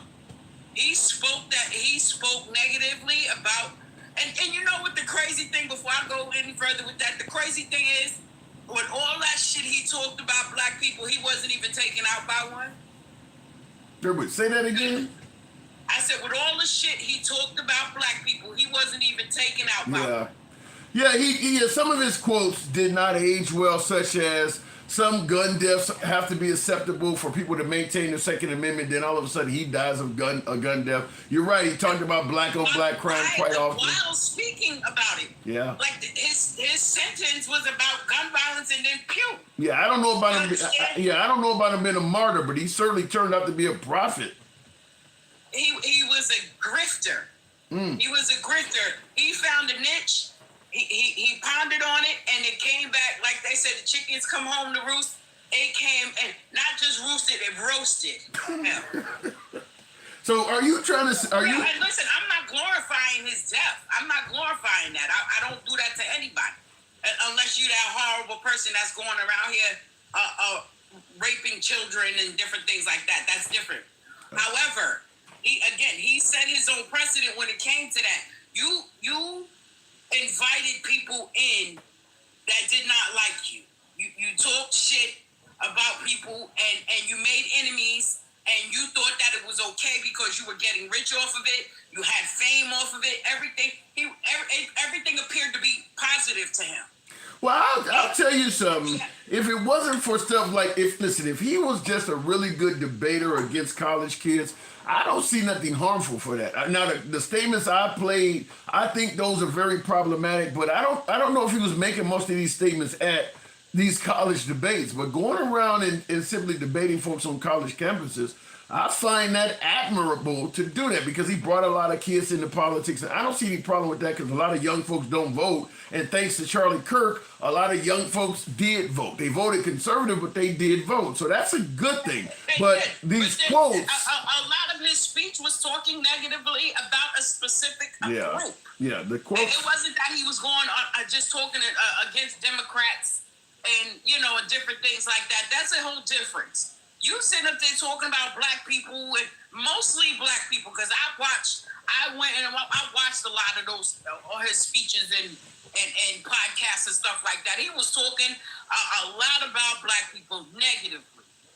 I don't, something. I didn't know much of Charlie Kirk. I mean, I watched some Candace Owens, Ben Shapiro, and a lot of folks on the right, but Charlie Kirk was not one of the ones I watched. So when people started saying he was racist and celebrating his death and things like that, I thought that was crazy and wrong as hell. And I still do. I still think that's wrong to celebrate the loss of anybody's life. But I didn't understand why so many people were calling him racist and intolerant. But after hearing his statements, I can at least understand why people have that mindset. I mean, some of this stuff is concerning. It's alarming, because what you're doing is poking a bear. Yeah, somebody's poking at you apparently here. Yeah, I get it. I get it, but I guess I have to change my speech, about, certain words that well, you just attracted some haters. You're not really saying anything that should violate. But listen, I already know how that goes. And when it comes to telling truths about certain things, people don't like the truth. People always say, "Oh, I'd rather you give me the ugly truth than a pretty lie." People don't like the truth. Listen, he didn't speak favorably of his party. He spoke negatively against a specific group of people. Well, let me just say this. In regards to claiming that Charlie Kirk spoke negatively of blacks, I asked the question earlier in the program. Maybe there's a montage of things that Charlie Kirk has said that are positive about the black community. And I told folks in the comments, if you can find a whole bunch of clips of Charlie Kirk saying positive things about the black community, it would help. And someone said that Officer Tatum, I think it is, has said, Officer Tatum has clips of him saying a bunch of positive stuff. So maybe the guy, although he had these opinions, maybe he has other opinions that are favorable to the black community. Well, Shelby, that's all. Come up with the videos just like they do with the negative ones. Come up with the positive ones and say, see that, look, this is, he's not all bad. You know what I'm saying? He don't have all negative stuff to say, but you can't prove otherwise. Yeah, and I see... That's my thing. Prove otherwise. Yeah, and I see in the comments, Self-Gaber or something says it's not always about the black community. You're right, it's not.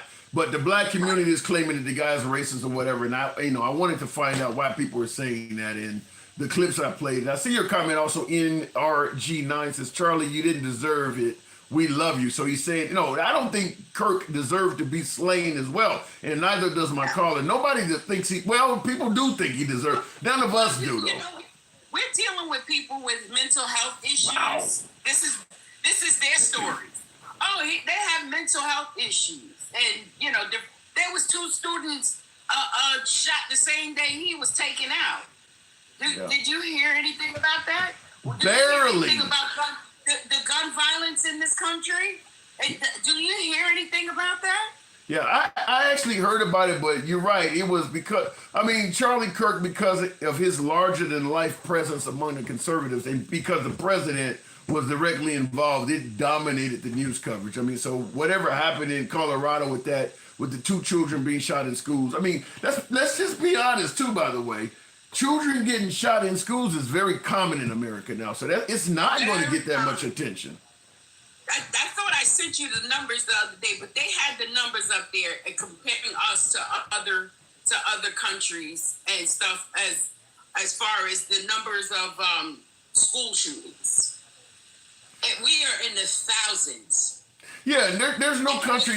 Yeah, there's 0, 1, 2, maybe 5, if that. That's a big number. Yeah, I did see that. I think France. Yeah, I did see what you sent me. France had like 2. Yeah, there's no. You could put most first world free countries all together, and America would have more, significantly more children shot in schools than all of them combined. But that is also plays into what Charlie Kirk said, is that in order for us to have Second Amendment rights, we need to understand that people will get shot and be willing to accept it. I think Charlie Kirk is correct about that.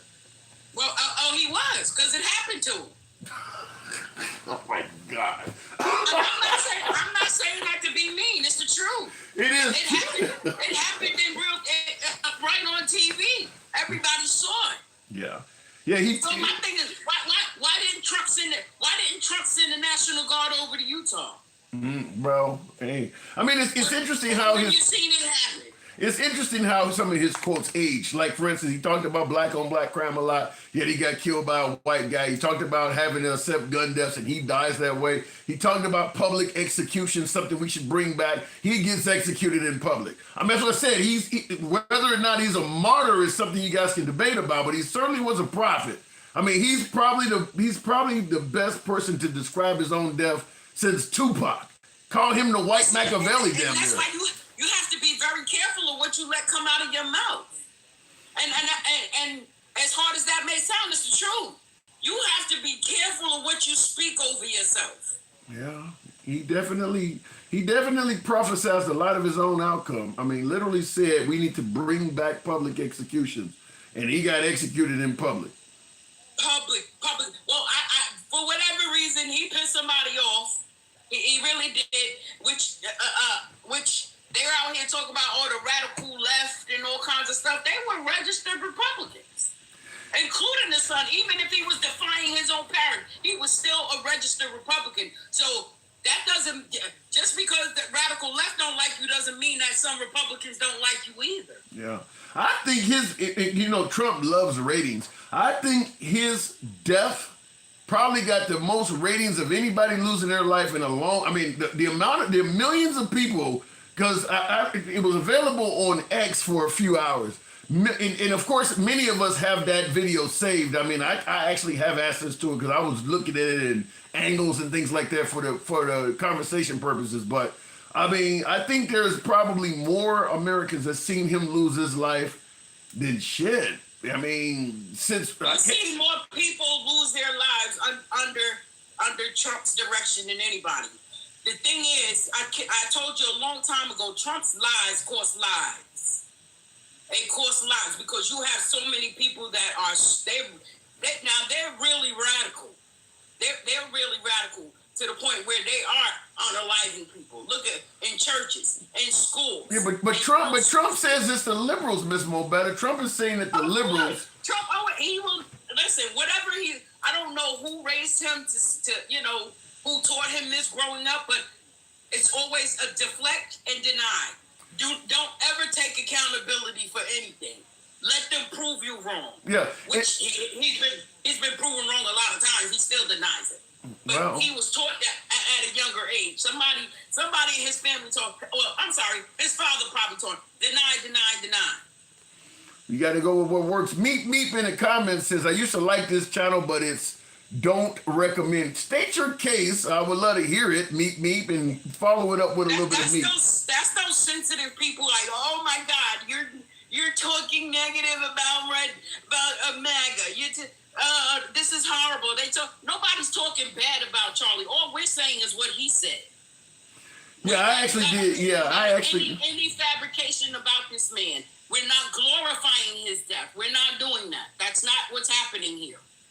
Yeah, and I see it. And right while you were saying that, I think it says Carol something says this lady is defending the shooter. I think you've been adamant that you don't defend him losing his leg, but somebody in the comments said you're actually. I'm not defending him either. Shit, he could have shot me. You understand what I'm saying? I could have been the victim of that. Yeah. No, I am not defending him at all. Yeah, I don't.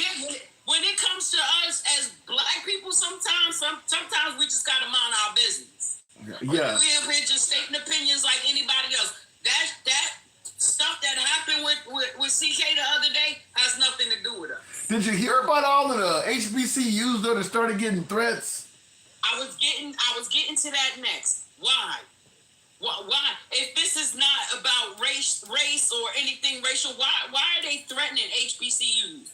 They're canceling classes and stuff because they're getting these calls and stuff about this pew-pewings happening at their institutions and stuff like that. Why is that happening, Tim? I have no answer for that. Other than, listen, if you got a very prominent conservative that loses his life with that amount of violence and you believe it's the left, but you haven't captured the killer yet, and you wanna put some pain on the left, I would submit to you the black community is the best place to start with. You're going to get more liberals per ounce among the black community than anywhere else. So if you just want to take it out on some liberals that have pissed you off because of the death of Charlie, starting with the black community is probably the best place to go. It's a travesty because, again, black people ain't got nothing to do with what happened. No. I don't know. They want us, I guess they want us to hurt. Like they're hurting at this point as if we ain't got blood spewed all over this doggone land. Like, come on. We're in the business of minding our business. Y'all fight with that foolishness over there. Y'all go to pull up at his father's house and ask the parents why he did what he did. Don't call West Virginia, Alabama, all of these different university HBCUs threatening them. They didn't have nothing to do with it. Well, I get that, but Charlie Kirk was wrongfully killed, and people were just mad. So HBCUs, they made a good target. He set that precedent. I'm sorry. I'm sorry that he lost his life. I genuinely mean that. I'm sorry that he lost his life. However, he brought that to himself. While you're talking, anguish against him. Nobody else did that. He did that. While you were talking, I got a drop down message from some site on X that says a high school friend of Tyler, the guy who took out Charlie Kirk, says he was a leftist. So maybe that'll soften things up. I gotta move it on, Miss Mo Better. Okay. All right. So if that makes them feel better, because they looking to blame the left for whatever happened, they're not looking at the fact that Donald Trump fucked up the Republican Party. Is what he did. He fucked them up. But there's a whole bunch of liberal cities down there in Southwest Utah, so you know how it works. Appreciate you coming through, Miss Mo Better. Well, hey. Thank you. All right, moving on with the program. Tap the screen. I haven't asked that. I haven't solicited that. Tap the screen, even though many of you apparently have been doing it anyway. So thank you very much. We don't block, ban, or censor. Is that 80? Wow. Or 30. I can't see what's up there, but thank you. Tap the screen. Get us to the next 10. I can't see what that is. Is it 80 or 30? It's right there. It happens to be right there on the neon light, the same white is, so it's blocking it there. But tap the screen if you will. For those who don't mind sharing the live, feel free to do so. We know how Charlie Kirk felt about blacks. That's why they need enemies. Huh? Keep your damn glasses on, 35. Mike, go to hell. Anyway, look at it in the comments. Rest in peace, Charlie Kirk. Says, looks like Adam and Mr. Whitbury Fair enough. What happened to the senator from Minnesota? I don't think people are not concerned about her. You're talking about Melissa Hortman. Her and her husband were slain by a MAGA assailant, June 15th, June 16th, somewhere around there.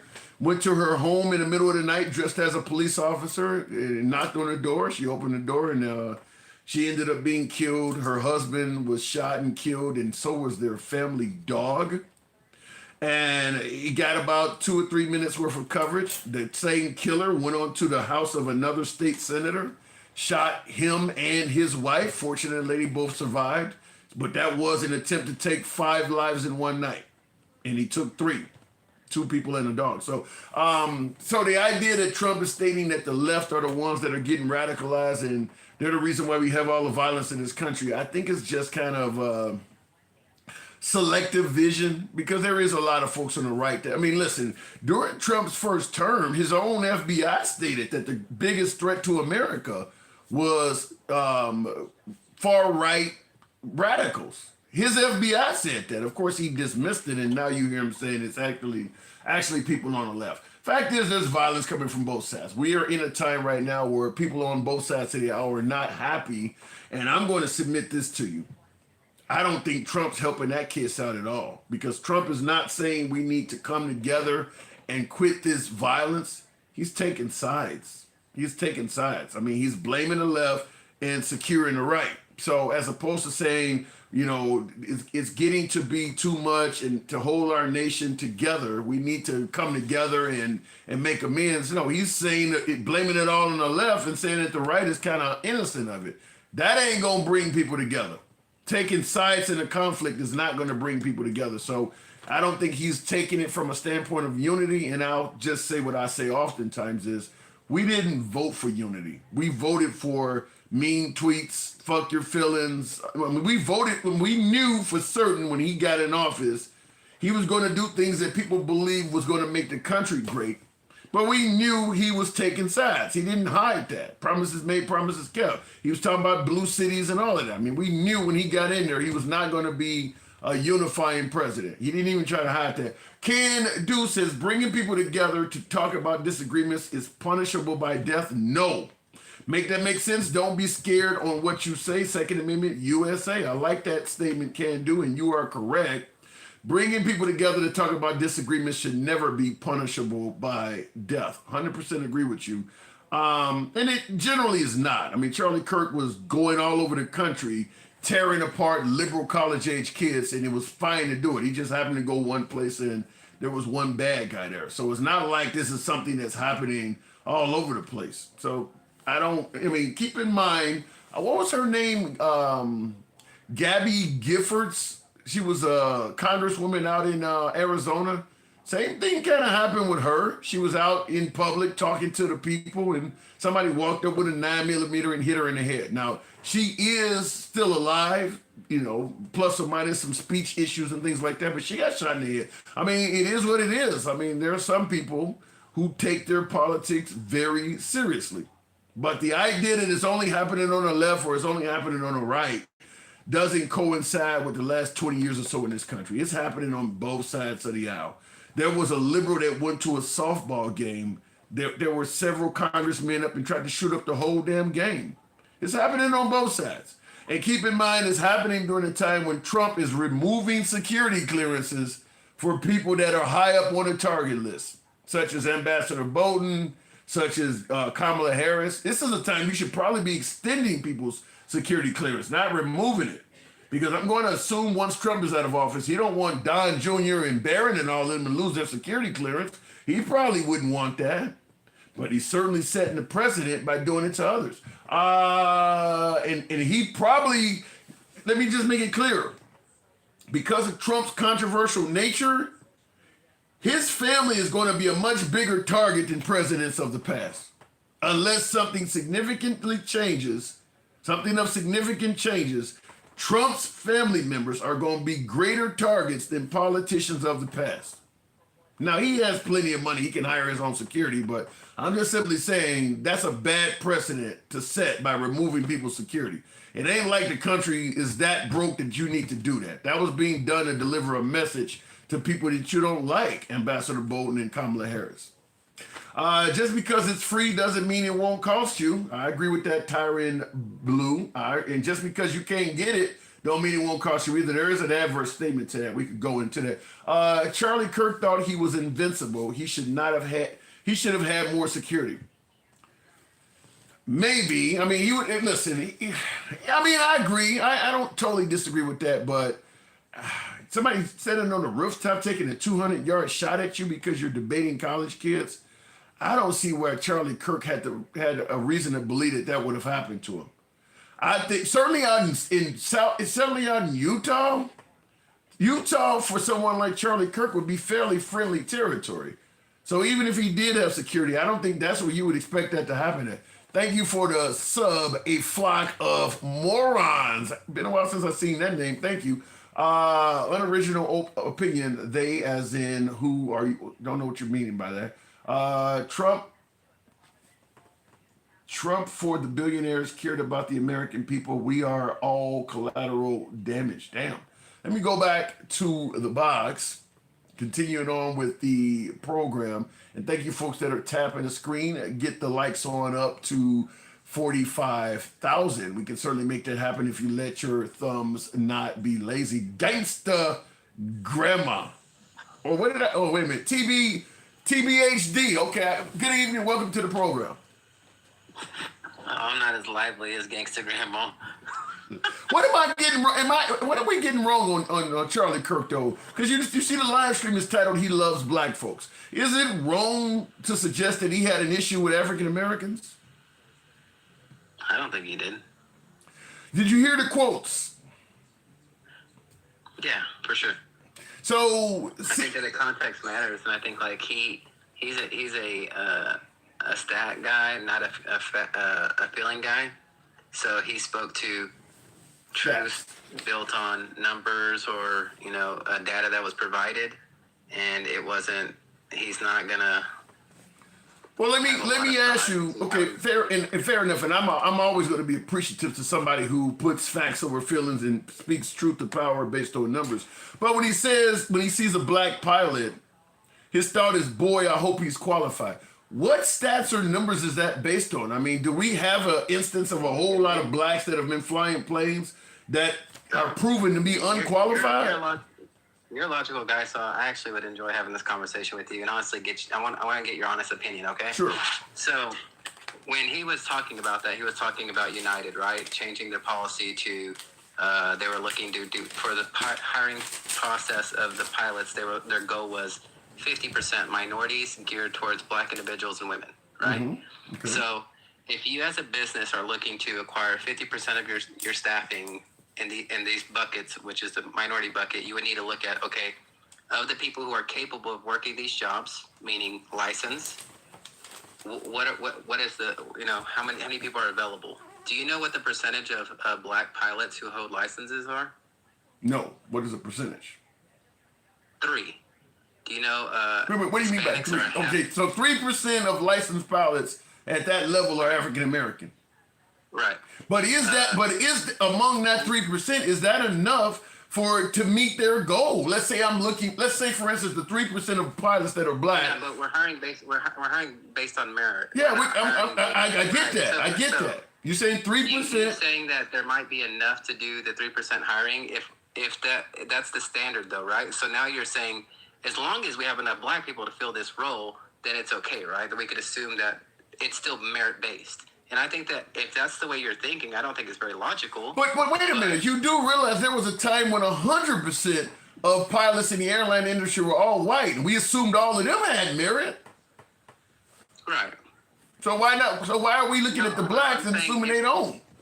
Right, because we're putting out the standard that we want 50% to be this. Yeah, but we used to have a standard where we used to have a standard where we wanted 100% of them to be white, and we thought they all had merit. But now we want 50% to be black, and we suddenly question it. Look, I need to hire. We're hiring 100 pilots.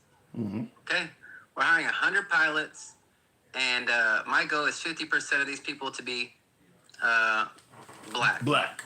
or hang on, let's not. I don't want to be not true to what they were doing. Okay. Okay. So the standard was all minorities, right? Okay. And within all minorities, including women, it's 13%. All races and including women, even though I'm double dipping because there's probably some people who are black and women that it probably bring that number down to like 11%. Let's give it all women. Women, the 6% of people who are licensed. Black were 3%, Asian were 1.5%, and Hispanic were 0.5%. Okay. So, of the overall population of licensed people, there are 13%. Yeah, but you're wait, hold on. I think you're excluding something. You're excluding something. You're making it sound like when they want to do their hiring, they're not going to send people to school. They're going to go just on the numbers that exist now. They're not going. When they say we want to have 50% of our pilots minorities or whatever, you're assuming they want to do that tomorrow, and they're going to go based on the numbers they have. You're not assuming that this is over a period of time or anything. It's a 3-year plan.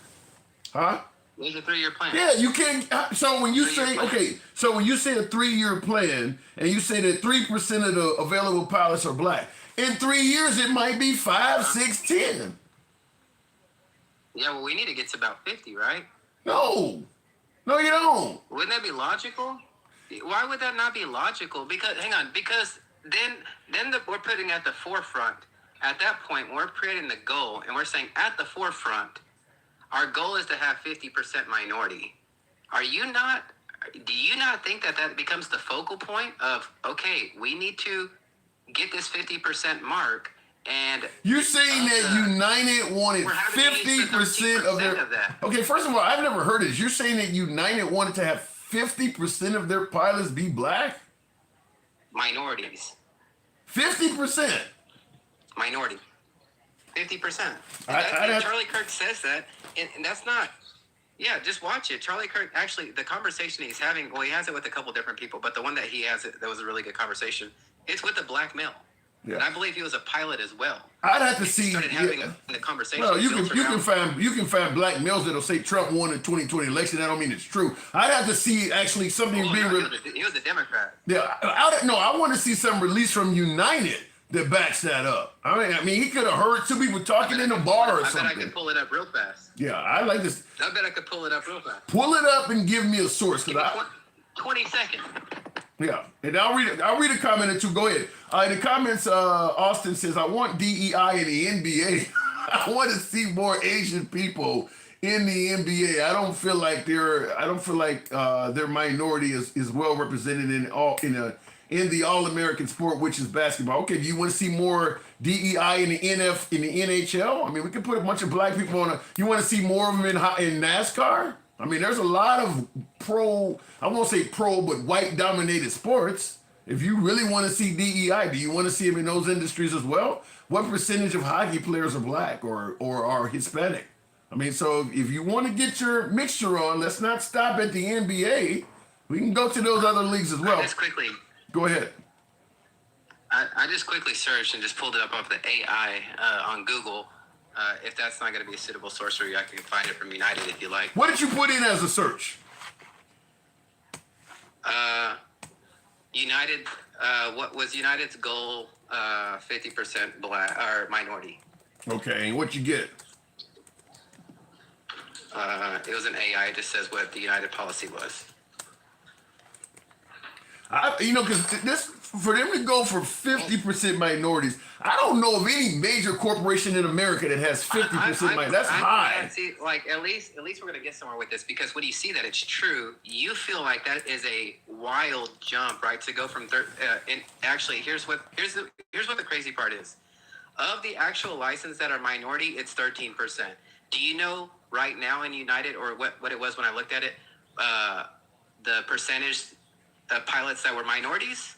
Go ahead. The actual hired ones, 13%. Yeah.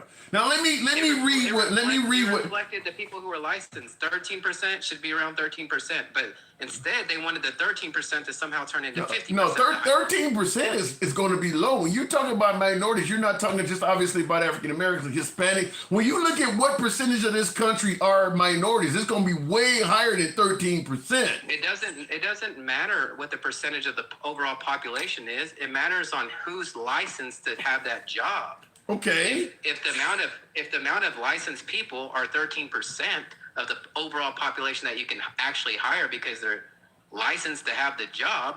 It doesn't matter what the overall population of the America is who's not licensed to do the job. I just don't understand, though, how we could have a lengthy history of only hiring pilots if they're white males and nobody questioned, does this mean people don't have merit? You're preventing blacks and Hispanics and all these other people from having this job, which means the white males are getting DEI perforation or preferable treatment, and nobody's questioning merit. How are you gonna say that they're DEI when the actual company comes out and tells you exactly what they're trying to DEI? No, I'm saying we knew in this country that if you wanted to be a pilot for most of the history of the invention of the airplane, the only people that these companies were going to hire to be a pilot was a white male. It doesn't matter how much you knew it. In fact, you had pilots in World War I that were African American, and even the Tuskegee Airmen, some of them folks, came back from World War II, and they could not get a job in the airline industry because they didn't hire black people. Even though they flew in war and were clearly trained pilots. They couldn't even come back and get the job. And yet nobody was saying,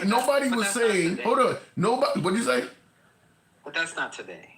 But nobody then, when that was happening, said, well, man, I wonder if the white pilots actually got merit. We know they were getting jobs. I understand, but I'm saying when Charlie was talking about it, he was saying before DEI became a thing, this question would never come up.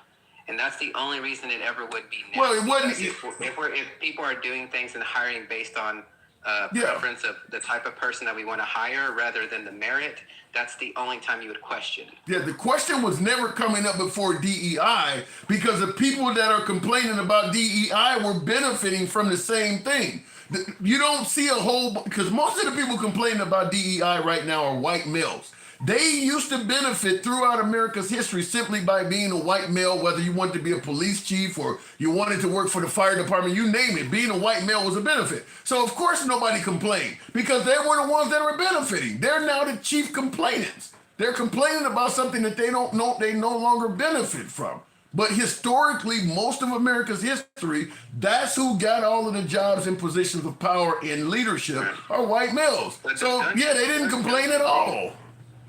Don't you think, because this is what I thought made logical sense, is United to come out and say, like, our goal is to have 50% minorities. However, and you could actually say all the things that you said. Because of, this job not being looked at as a job that could be hired within certain demographics of people, we are now encouraging you to get licensed because we would like to have 50% of our base be a diverse group. That's kind of what let me read because I Googled what you're talking about. Let me read what AI said. Because I think what you're just saying that they should have said exactly was what they said. You just did not interpret that way. Here's what AI said. Yes, United Airlines announced a goal to have 50% of the students at its United Aviate Academy by women or people of color, aiming to train 5,000 new pilots by 2030 with this diverse representation. And it continues by saying, this initiative was part of addressing the pilot shortage and increasing diversity within the airline industry's predominantly white and male population. So a couple things I pointed out. When you mentioned that blacks only represent 3% of the available pilots and you got here women representing only 6% of the pilots, I asked you then, are they choosing from this number or are they going to train and put more people in there so that this 3% number is going to elevate it to 6%? And it's clear they're going to do that.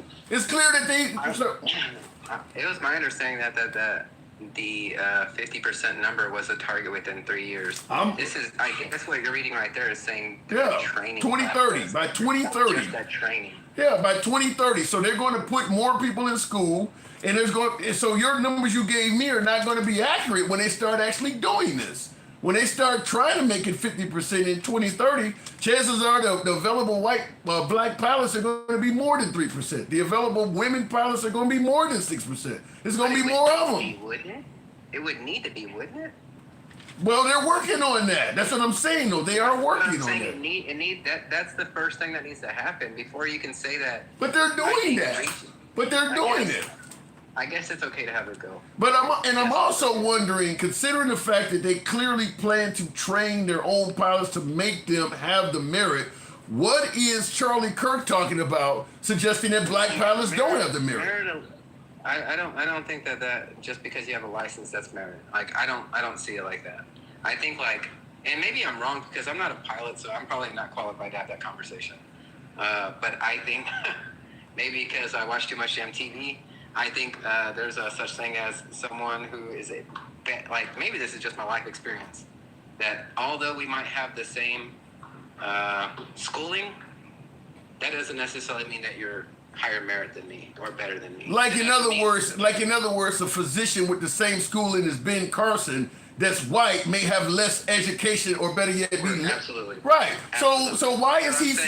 Why is he suggesting black people? You're not going to say because you have a license. Right. For now, everybody has merits. I'm not arguing with that. Now the merit is just having a license, and therefore they have to be like, no, that's not true. Like, we both have driver's license. That mean that you're a better driver than I am. I'm not arguing any of that, but why do you go down to black people? I mean, there may be a white person that has a license to fly. Why is he only pointing out black people? Why do you go? Because I think the notice from United was, I don't know why they didn't mention Hispanic people or Asian people. They chose to only. They said minorities. They said no. Their statement that came out, it was based on women and black people. You told me to Google it. I'm giving you what it clearly says. United Aviator Academy. I'm not blaming you for that, but I'm saying the actual thing from. I asked for a source. We went online and found a source, and the source is disagreeing with what you're saying.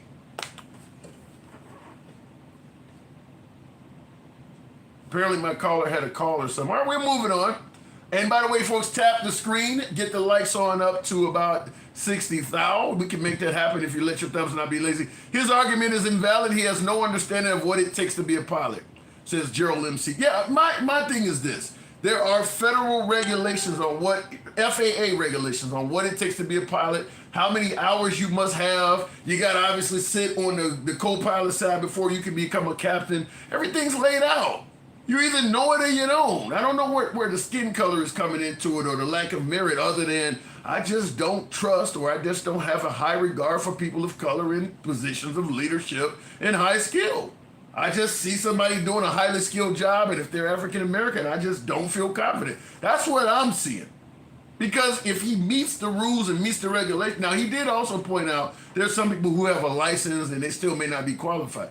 Yeah, okay, but he didn't mention it looking at a white guy and thinking that. He mentioned looking at a black guy and thinking that. So I don't know how that sounds anything other than you got some kind of negative connotation towards African Americans. United's goal is to have 50% of the aviation academy be minority. Exactly.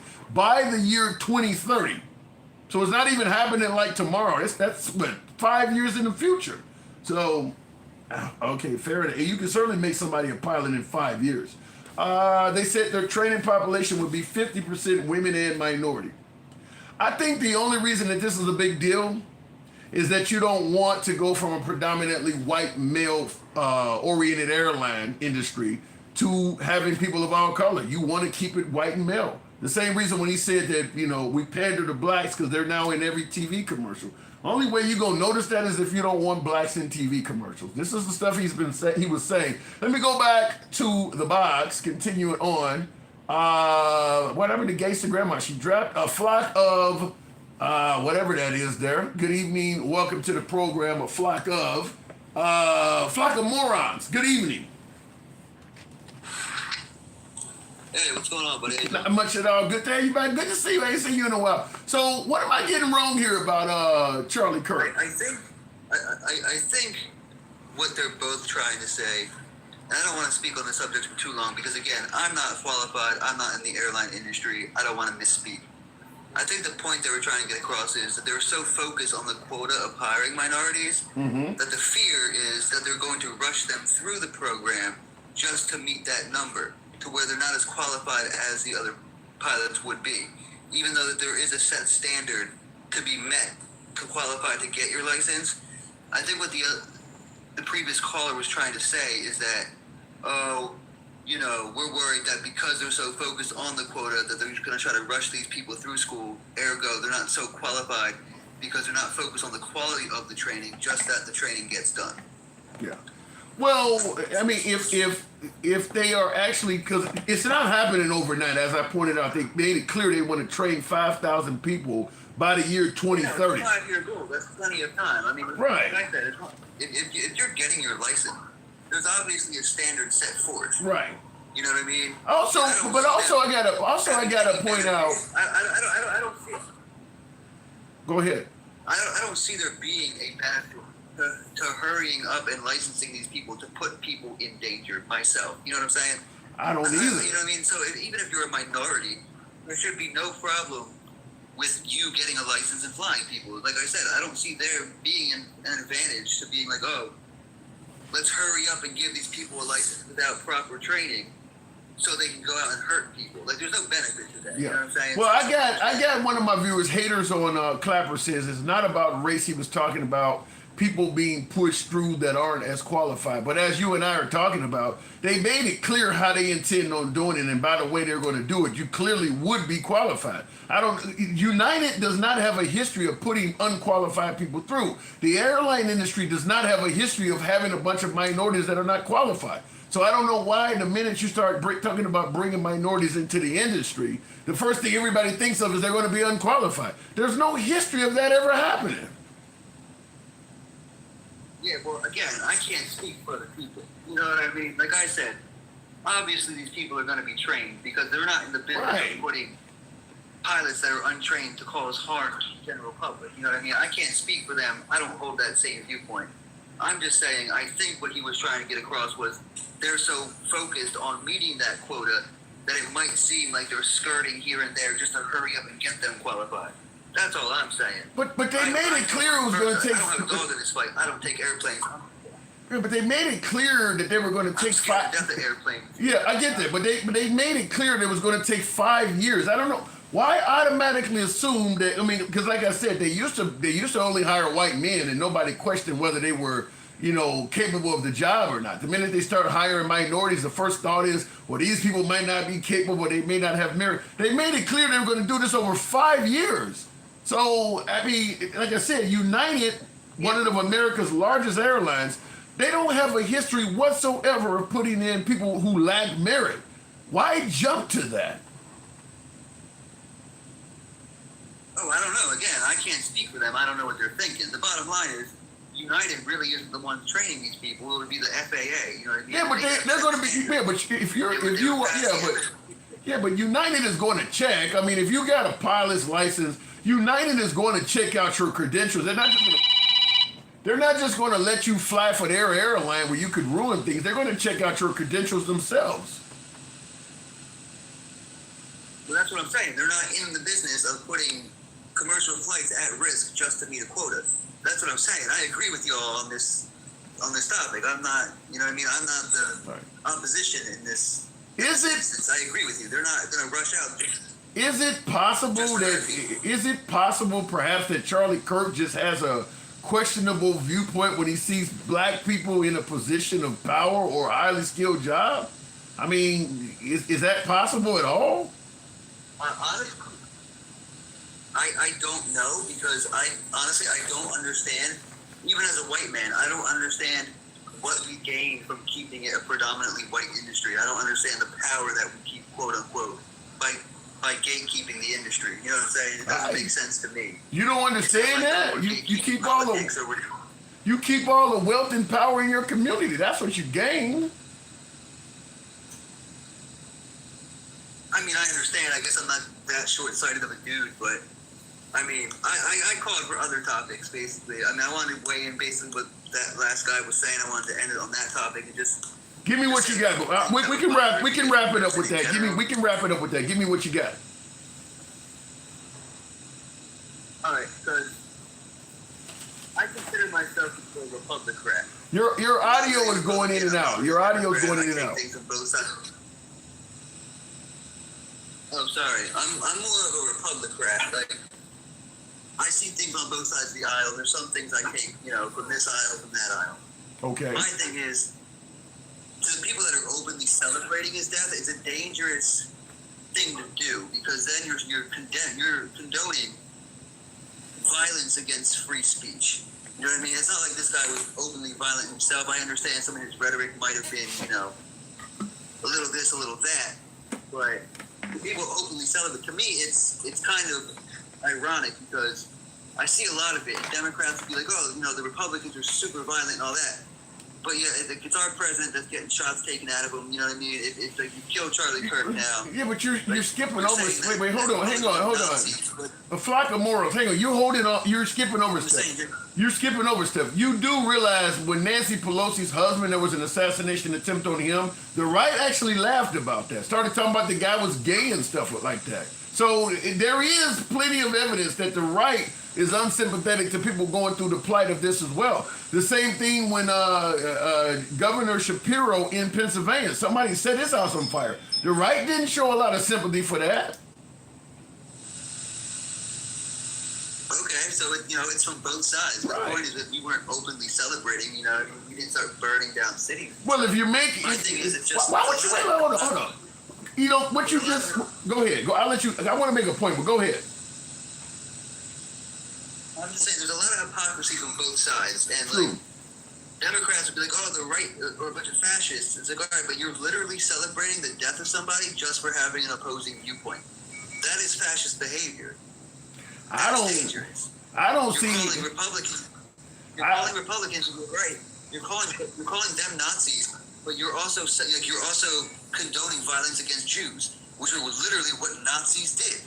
Yeah. So you know what I mean? There's a lot of irony that I don't know what they can't see it or what. And I understand that the right is also guilty. That's why it's happening. Yeah, that's why it's happening.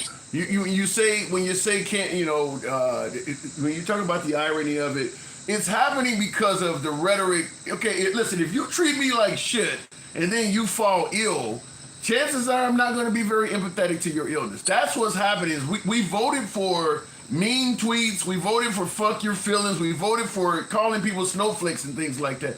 Well, when you're treating people, when you're making, here's what I don't understand. I've said this before. I don't understand. If the goal is to piss off the liberals and drink liberal tears, hold on. If the goal is to piss off the liberals and drink liberal tears, why would you have a goal of pissing people off and then act surprised when they get pissed off? That's what you're trying to do. So you can't complain when these folks. Yes, that's my. That's my thing though. It shouldn't be that. You know what I mean? Like either way, the extremes on both sides, they're no good. There's decent people that are not far right and that are not far left that just want a better country. You know what I'm saying? Like I can't speak for. You didn't vote for that. Because that's not me as a person. You didn't vote for that. You didn't. I didn't vote. No, you didn't. No, you didn't. You didn't. Personally, I didn't vote for mean tweets. I didn't vote for all that extracurricular bullshit. But you knew he was going to do it. To stop, to strengthen. I voted to strengthen the border. I voted, to get the country back on track, to make an economical comeback. For stuff like that, I didn't vote for hate.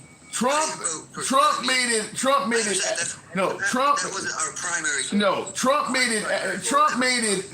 it abundantly clear. If you put him in there, he's going to be going after the liberals and saying names. I mean, because he was doing it all throughout his first term. If you voted for Trump and you're claiming you didn't vote for name calling and mean tweets, that doesn't make sense because it's 100% certain he was going to do that. You could, if you wanted to secure the border, you could have voted for Ron DeSantis. You could have voted for Vivek Ramaswamy. You had all kinds of options to vote for. Trump made it clear, if you vote for me, I'm going to be targeting blue cities and pointing out liberals that suck. Everybody knew that.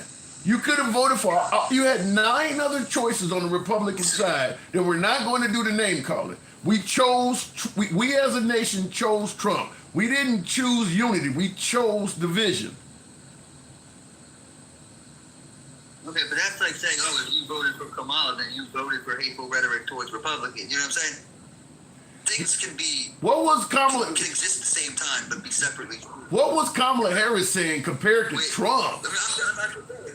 By pushing hateful rhetoric, like, oh, Trump's a Nazi, this is that. Like, just that hate speech alone, it's the same thing. It's just on the other side. Well, no. Trump is not just. You're saying Kamala is hateful to Trump. Trump is hateful to all things Democrat. Kamala Harris is not doing. I mean, Trump is literally talking about, taking Rosie O'Donnell's citizenship and shit away. Kamala Harris wasn't doing stuff like that. Yeah, okay, but people talk shit. That's what made the most of it, just shit talking. You know what I mean? There's been some action, but it's not been. That's what you voted for. He's gonna talk shit when he's been nothing but attack. You voted for people that attack and talk. The guy is online. Misdemeanors. No, the guy is online sending pictures out of. The guy is online sending pictures out of Biden hog-tied in the trunk of a car. You're not gonna get that from Vivek Ramaswamy and none of them. You voted for division. You can't. Kamala Harris ain't doing nothing like that. He just sent out a picture the other day of Chicago in smoldering ruins and said, "You voted for division." I don't think there's any other way to say that. You voted for division. That's what we voted for in this country. It's not voting for division. It's just being smart enough to realize that the other Republicans weren't going to win. You know what I mean? So either you get some of your ideals into office, or you just lose. So it's not, at my core, I am not a hateful person. So to say I voted for hateful, to say I voted for that, that kind of bothers me. I understand that the majority of people are far right. You're either far right or you're far left, so that's how you feel. But I, as a person, I'm not a hateful person. So I don't feel like I voted for this. I just voted to stop all the terrible shit that was happening with the Democrats being in office, with the border and inflation going off to an all-time high and everything else. I wasn't going to the poll like, how can I destroy my fellow American that doesn't agree with me? Like, that wasn't in my heart when I was voting. That's all I'm saying. Again, I can't speak for the millions of other Republicans that voted. Perhaps that's what they were thinking. You know what I mean? Obviously, some of them were.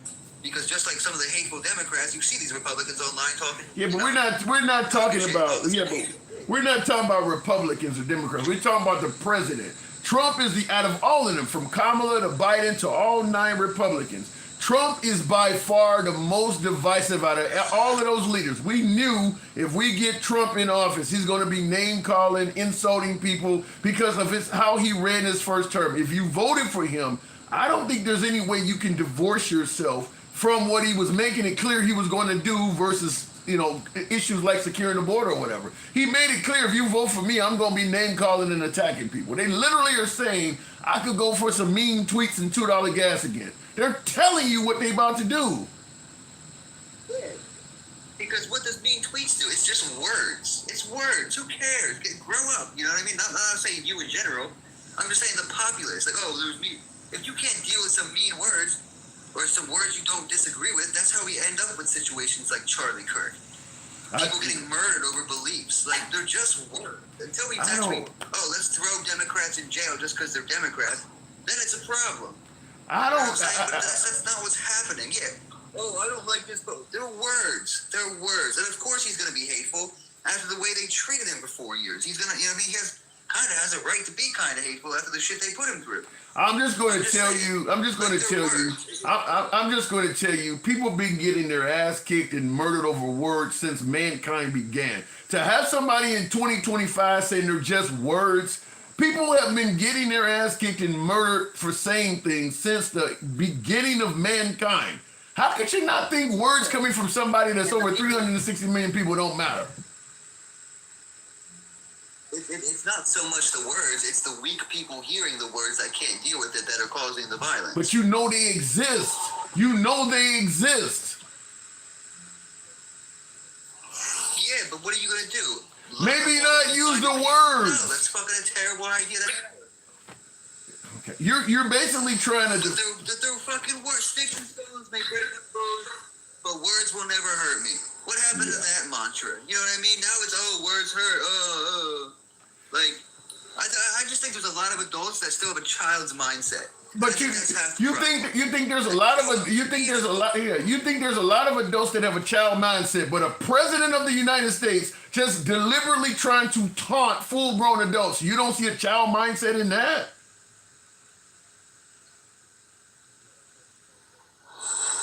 He could easily be a part of that problem. He could be a part of the problem, huh? He could be. I'm just saying, I'm not your enemy, Tim. You know what I mean?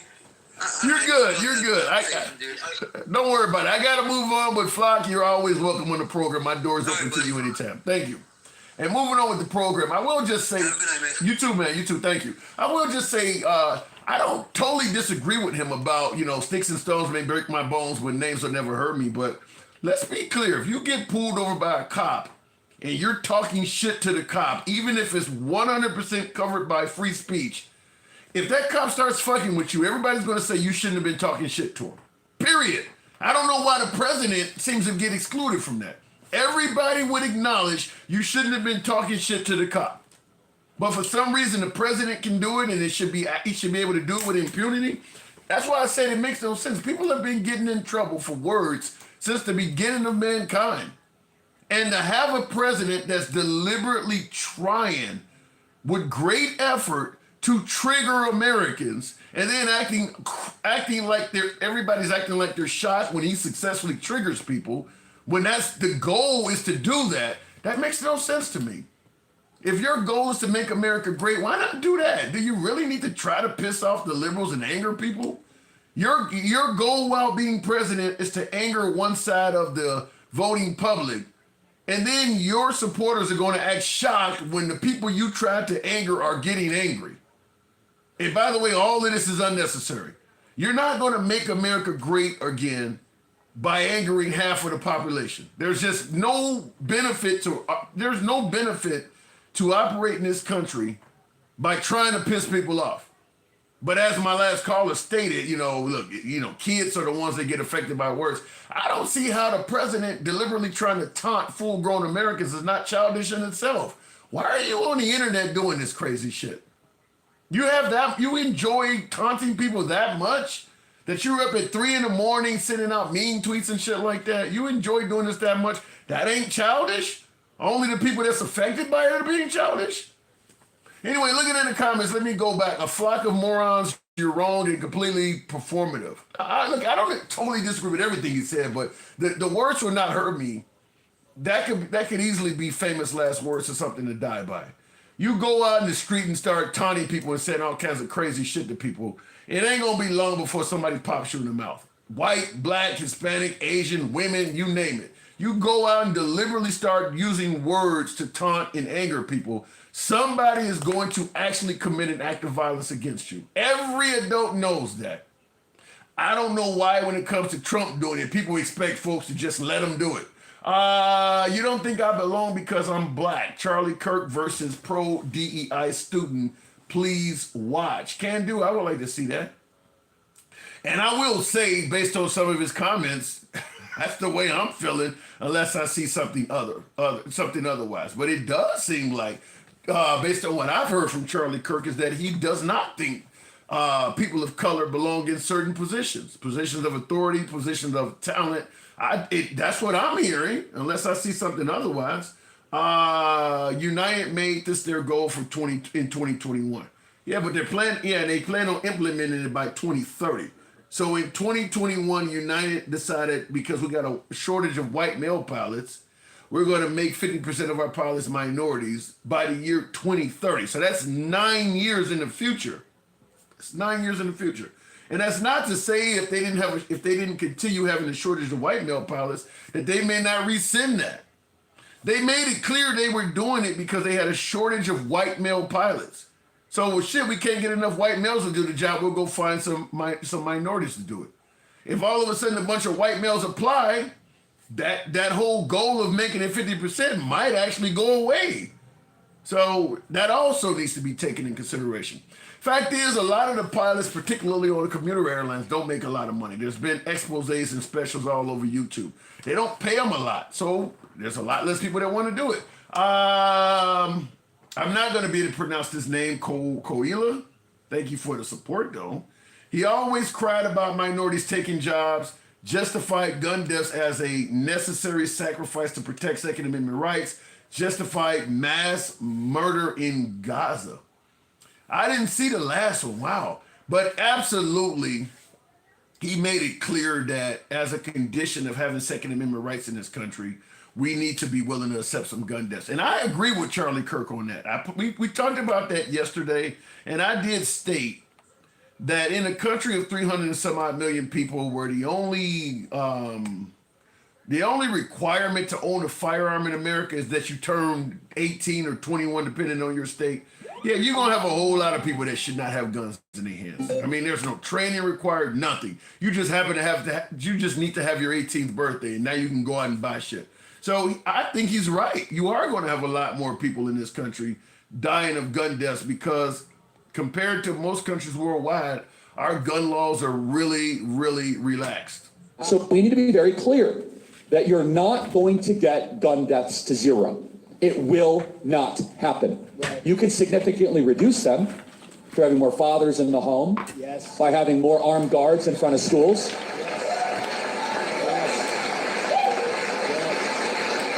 We should have an honest and clear reductionist view of gun violence, but we should not have a utopian one. You will never live in a society when you have an armed citizenry and you won't have a single gun death. That is nonsense. It's drivel. But I think it's worth it.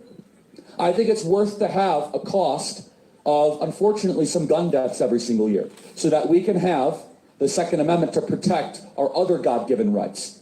That is a prudent deal. It is rational. Nobody talks like this. They live in a complete alternate universe. Says the man that died by the way of a gun.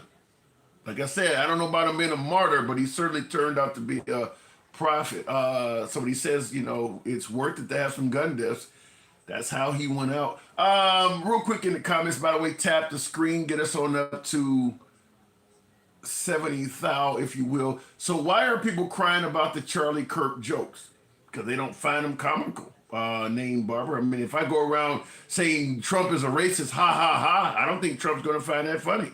I mean, he's telling jokes that are at people's expense. They're not jokes that you expect those people to laugh along with you. And by the way, I don't think these are jokes. I think he really feels this way.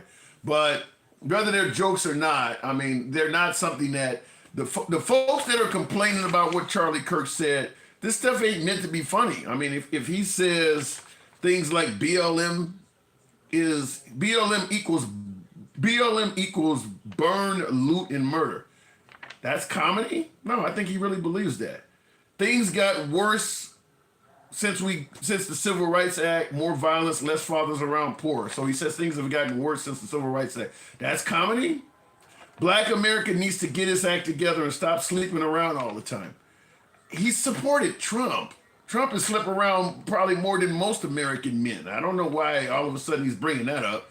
The Civil Rights Act was a mistake. Is that comedy? So, no, it's the stuff he's saying is not comical to a lot of people. He wants to get rid of Juneteenth. Black women married the government and divorced the men they were with. Is that, the stuff ain't comical. Going back to the box, somebody said, no, they are facts. Okay, but they're not meant to laugh at. Gangsta Grandma. Good evening, welcome to the program.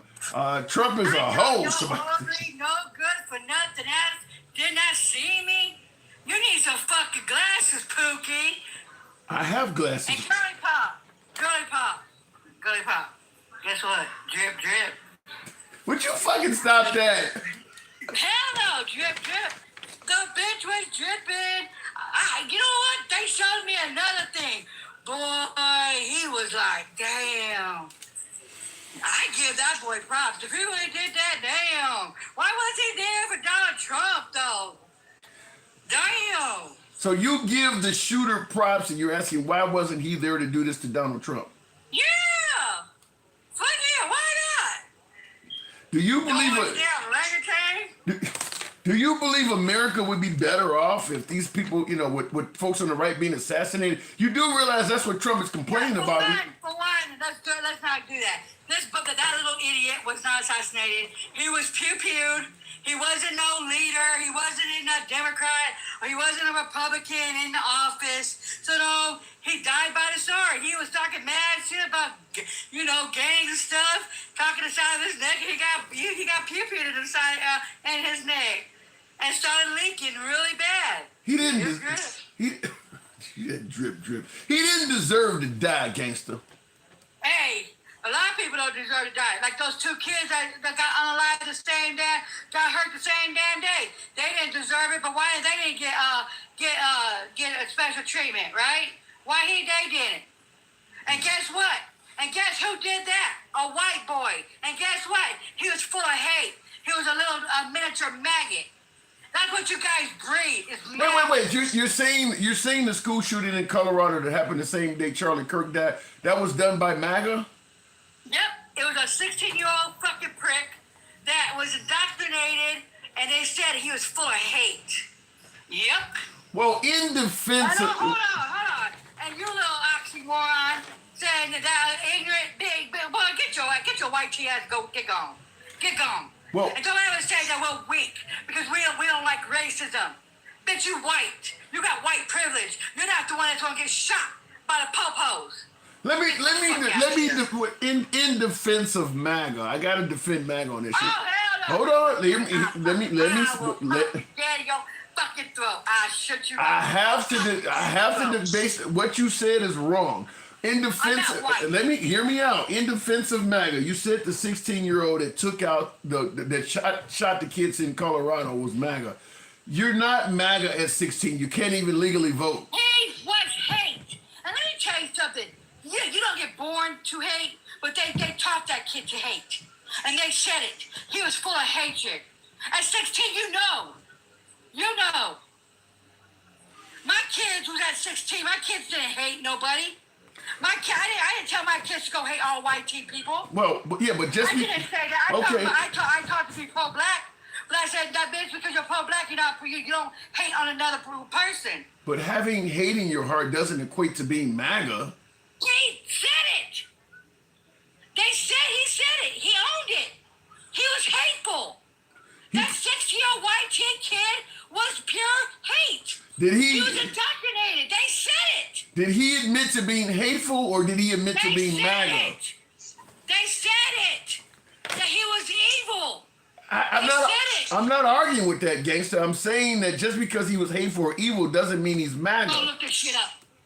He's a maggot. I guarantee you his mama and poppy is too. Well... The fuck? I'm dying to... I see it says student who shot 2 others at Colorado school was radicalized, officials say. So shut the fuck up. That don't mean he's MAGA. Oh my God. You trying to tie everything to MAGA. That don't mean he's MAGA. Really, Cam? Get the uncooked protein out your mouth. I'm God. Get the fucking uncooked protein out your fucking mouth. You trying to paint MAGA in some light without justification. I don't see what... It is! Okay, Tim. I swear to God. Go to one of their barbecues and see if you get put in the fucking damn shade. They can't stand your ugly ass and you defend them. That is disgusting. They are evil people. You know what? Their own MAGA, their own person took that dude out. They always blame us. Always. That white man, that 22-year-old kid, made him drip, made him leak. Not us. Well, the kid apparently is... What the fuck are you telling me? Their own people can't stand their asses. Apparently, though, the kid who did that was liberal. Radicalized. He was liberal. Whatever. I don't give a fuck. They're all nasty. They're all of them. I talk shit about the far left, the far right. I talk shit about both sides. I'm in the middle. You're what? The far left. I don't think I can't stand the far left because they got us in this damn situation. I don't think anybody's gonna believe you in the middle, gangster grandma. Yes, I am in the middle. Believe it or not, I'm in the fucking middle. I don't go far left. I don't believe that people should be doing certain shit. I voted for Kamala. I voted for her. I far left, they make me just as sick. Because you know why? They put us in this situation because they didn't believe that she was a black woman or she wasn't black enough for the black men that she wasn't black. Are you sure it had something to do with Kamala being black as opposed to she was just a bad candidate? She wasn't a bad candidate. She was a bad candidate. What the fuck is wrong with you? She was a You anti-blackness? What? You fucking ratty raccoon? Why I gotta be anti-black to point out that Kamala Harris... You know what? You rather try to kiss a white woman's ass than you over here talking down to a black woman that has more education than the fucking rabbit-ass coon that's in the fucking office. Being educated, Gangsta Grandma, does not equate to being a good candidate. She has more. She did more than that man ever did in office. She passed more legislation. She even went overseas to get them help. What did these little fascist-ass motherfuckers do for us? I'm just going to say that... Get that cock out your fucking mouth. This ain't got nothing to do with having a cock in my mouth. Yeah, get that white cock out your mouth. Kamala Harris... You was coughing earlier. You was... No. Kamala... You had that white shit all up in your fucking mouth. Kamala Harris had multiple interviews, and she answered questions poorly. She didn't show up to other interviews. No. She answered questions educatedly. These motherfucking maggots are not educated. You have to talk to them like a fucking fifth grader or a second grader. Like, Pookie, sit down, Tim. Sit down, honey. This is what we're going to have to do. And you have to break it down to them. You can't talk education to their asses because they fucking failed fifth fucking grade. Do you realize that Kamala Harris just released a book that even in her own book... Oh, yeah. Kamala Harris dogged the Democrats out. They fucked her over. Right. So they she did. They wasn't did. even... I don't blame her. They fucked her over. How do you... I don't know Biden did personally, but his team did. Because you know why? They probably was racist ass too. We got a racist in our fucking community too. Little fuckwads. They fucked her over. They didn't fuck her over. She was not a good candidate. She was not a good candidate. They didn't let her run good. They didn't let her say about Palestine and shit. What the fuck, man? Get the fuck out of here. Look, Palestine want to be like this right now, though. Let me just tell you something. You know what? Let me tell you something. Right now, we're on the verge of going in to another war.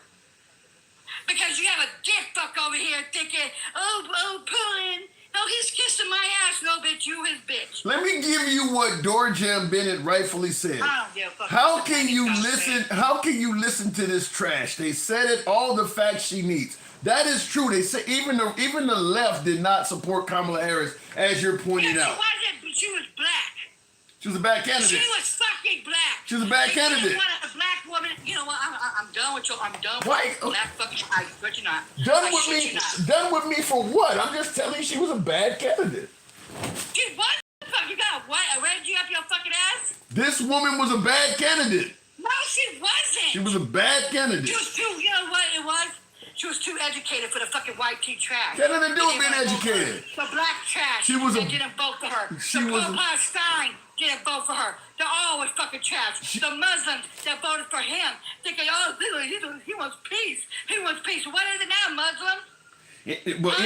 Infinity said she was Indian, though, right? She's not Indian. I don't believe that, but that's what he just said. But no. Isn't that the bitches that said that? She was a bad candidate. That woman is black. Yeah. Because if a cop stopped her fucking ass, they would have took her as a black woman. I hear you, but she was a bad candidate. No, okay, how was she a bad candidate, bitch? Tell me. Now I'm gonna call you out your fucking dick because you get on my goddamn fucking. Why I gotta be a bitch up? Why I gotta be a bitch all of a sudden? You know what? You got so much of that white cock down your goddamn throat. You're a fucking white bitch. That's what you fucking are. I cannot stand you no more. I am gonna unsubscribe and everything because you make me sick. Okay, hold on, baby. You make me vomit. Hold on. Let me tell you why I say this woman here, right here, pictured here, is a bad candidate.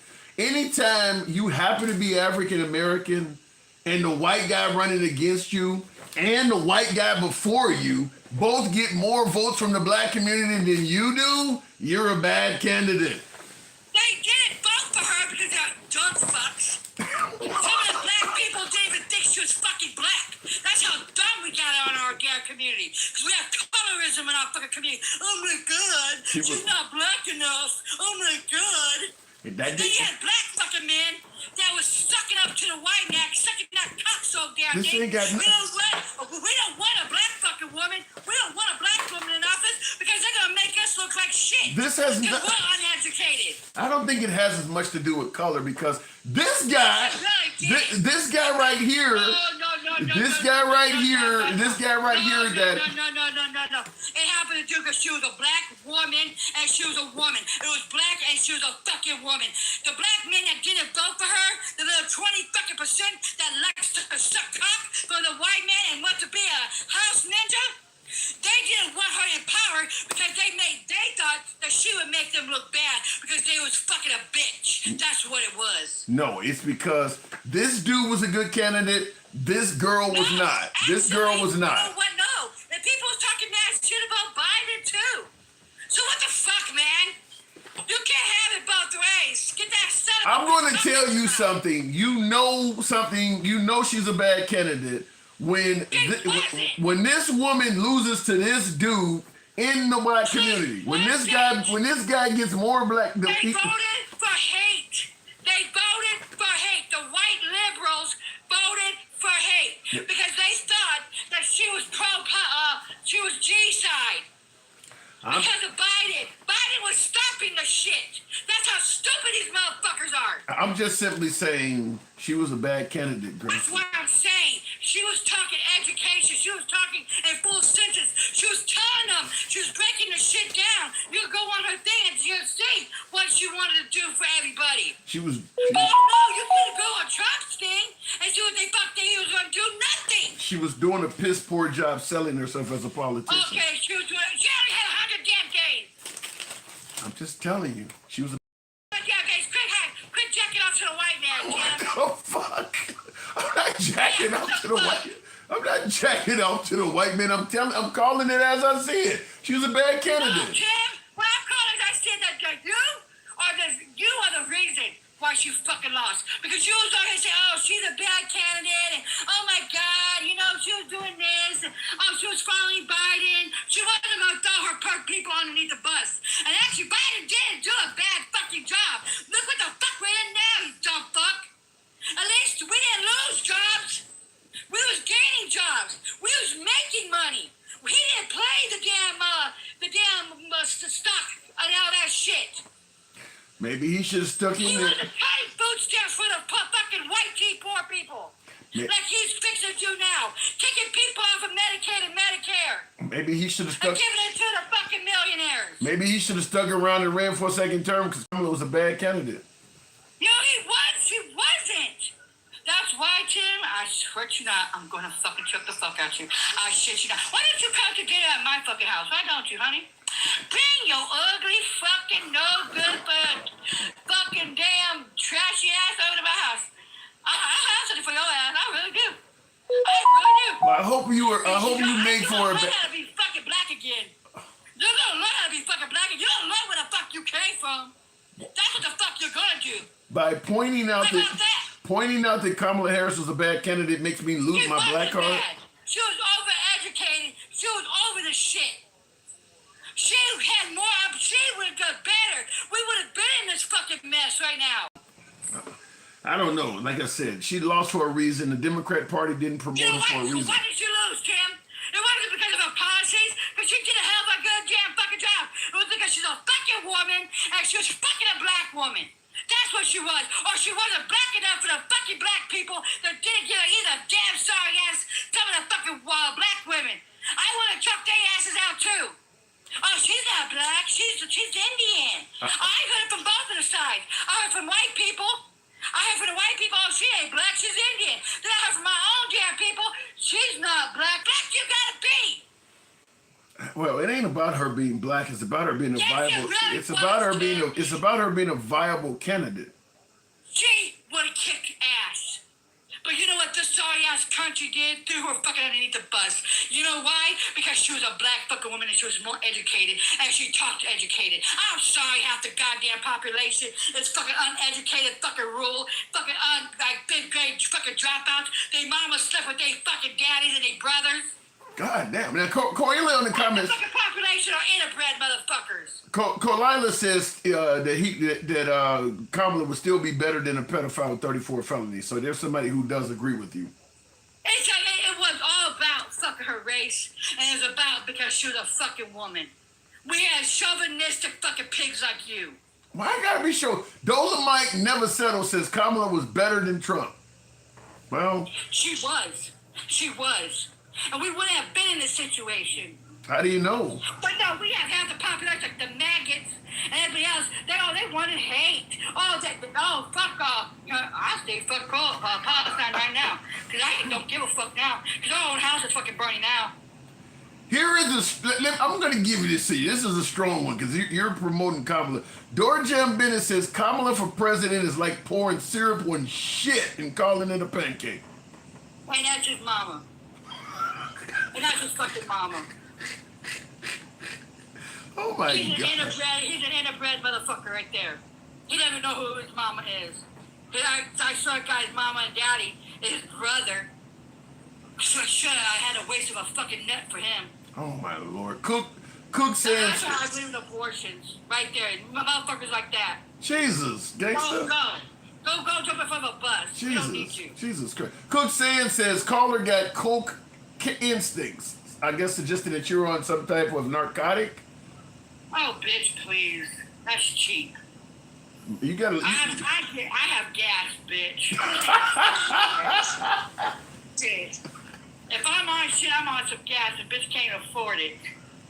All right, Magma, rest in peace, Charlie Kirk. We got you there, Michael Reed. Fuck him. He's dripping on God. Well, he was dripping really bad. His own people took his ass out.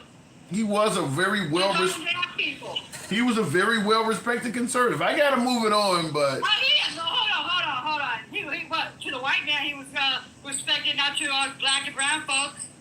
Wouldn't that celebrate? Well, I can't speak for everybody. I don't even know if I'm even celebrating. Oh, no, I'm not celebrating. I just know he's dripped. And you know what? You spear of hate. He was talking mad shit about gangs and, oh my God, and, all the people, all of our kids were just sacrificed, and what they needed to be like that so we keep our pew-pews. I guess he's a sacrifice. We need to keep our pew-pews. It goes both ways. He lived by way of the gun. He died that way. So I don't disagree with him. It is what it is. I don't give a fuck. I don't give a damn. I think we all know that. Gangsta grandma. Tim, I got to one more thing. Real quick. I'm going to take your fucking black card. You are a fucking traitor to us. I'm taking your black card. Go to the white man. Oh my God. I gotta go. Yes, Appreciate it. Wow. How do I lose my black card? For me pointing out that Kamala Harris was not a good candidate, which I think history is going to agree with me. I lose my black card for that. Do I have to pretend like because she is black, she's a good candidate even if she's not? Very similar to someone who might ask, do we have to pretend like Joe Biden health is not failing just because he happens to be a Democrat? I think they got us in trouble with Joe Biden. Why do it again with Kamala? Looking in the comments, though, make her a co-host, says Eric. You want her to be a co-host? She's funny, says Fuzzy. Granny for president. Wow. Okay. He was shot by a white maggot in the whitest state in America. Oh, the irony. I don't know if the kid that shot him was he really MAGA? I get that his upbringing, he certainly was brought up in a highly conservative family, but you can be brought up in a right-wing atmosphere and still lean left. I mean, maybe you got friends that lean left. Maybe you fall in love with a girl that's left. I mean, there are things that can change you. A lot of people realize the way they were brought up was bullshit. A lot of people do. So it depends. Please understand that the man, as well as many others, are rage baiting. You be smart, don't watch. Who's rage baiting? If you ever find yourself doing a Q&A at an American university, do not say, let's have a quick fire round. Damn, I'll keep that in mind. Anyway, moving on with the program, and thank you folks that are tapping the screen. We should be around 90. Tap the screen, get the likes on up. We'll take the next caller at 80. No, boy, that was Democrat. No, the boy was Democrat, says handsome conservative. The father and mother were Republican. He's 22. So he would have been able to vote at least once or twice. I mean, if he's Democrat, I guess we'd have to see that. I know there's a lot of things that people can be that people automatically assume you're liberal, such as if a guy's gay or if he's trans, people just automatically assume you're liberal. But there were gays for Trump. There were Hispanics for Trump. There were blacks for Trump.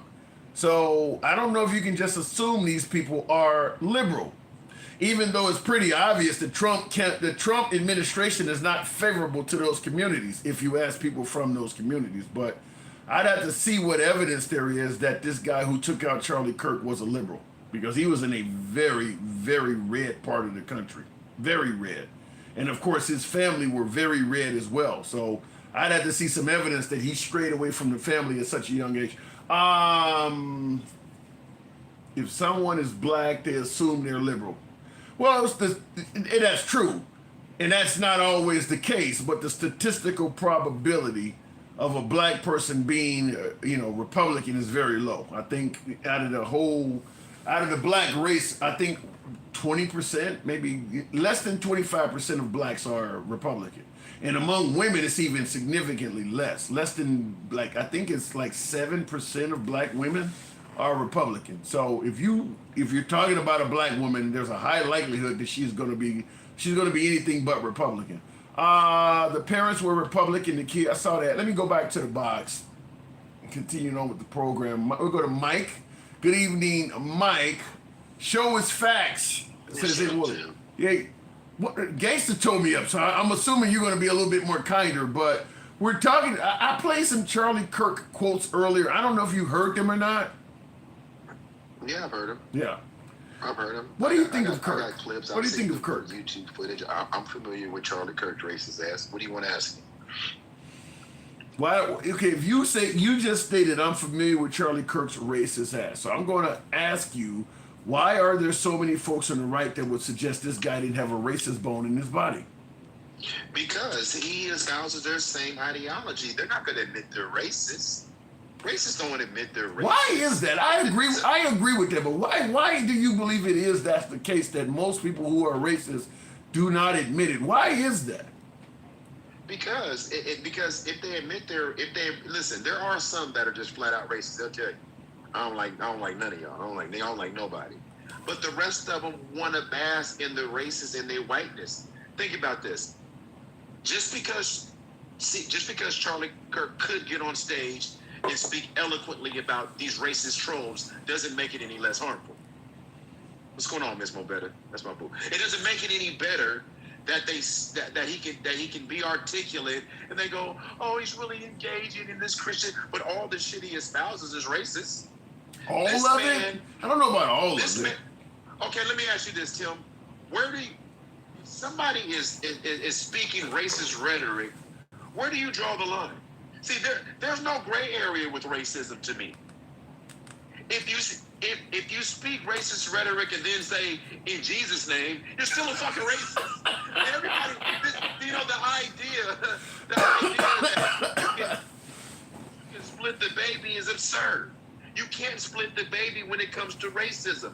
If this man says, and I have the clip on my computer right now, the man said he was advising people on his show about prowling blacks. What do you mean about prowling?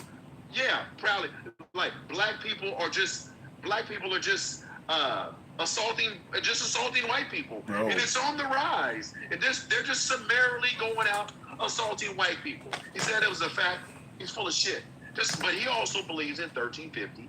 He also believes in all the other racial tropes. He also believes that white people are smarter than black people. We're inferior. I mean, I'm not saying anything he hasn't said. But then people go, yeah, well, you're taking that out of context. I'm not. You don't want to admit your own bigotry, prejudice, and racism.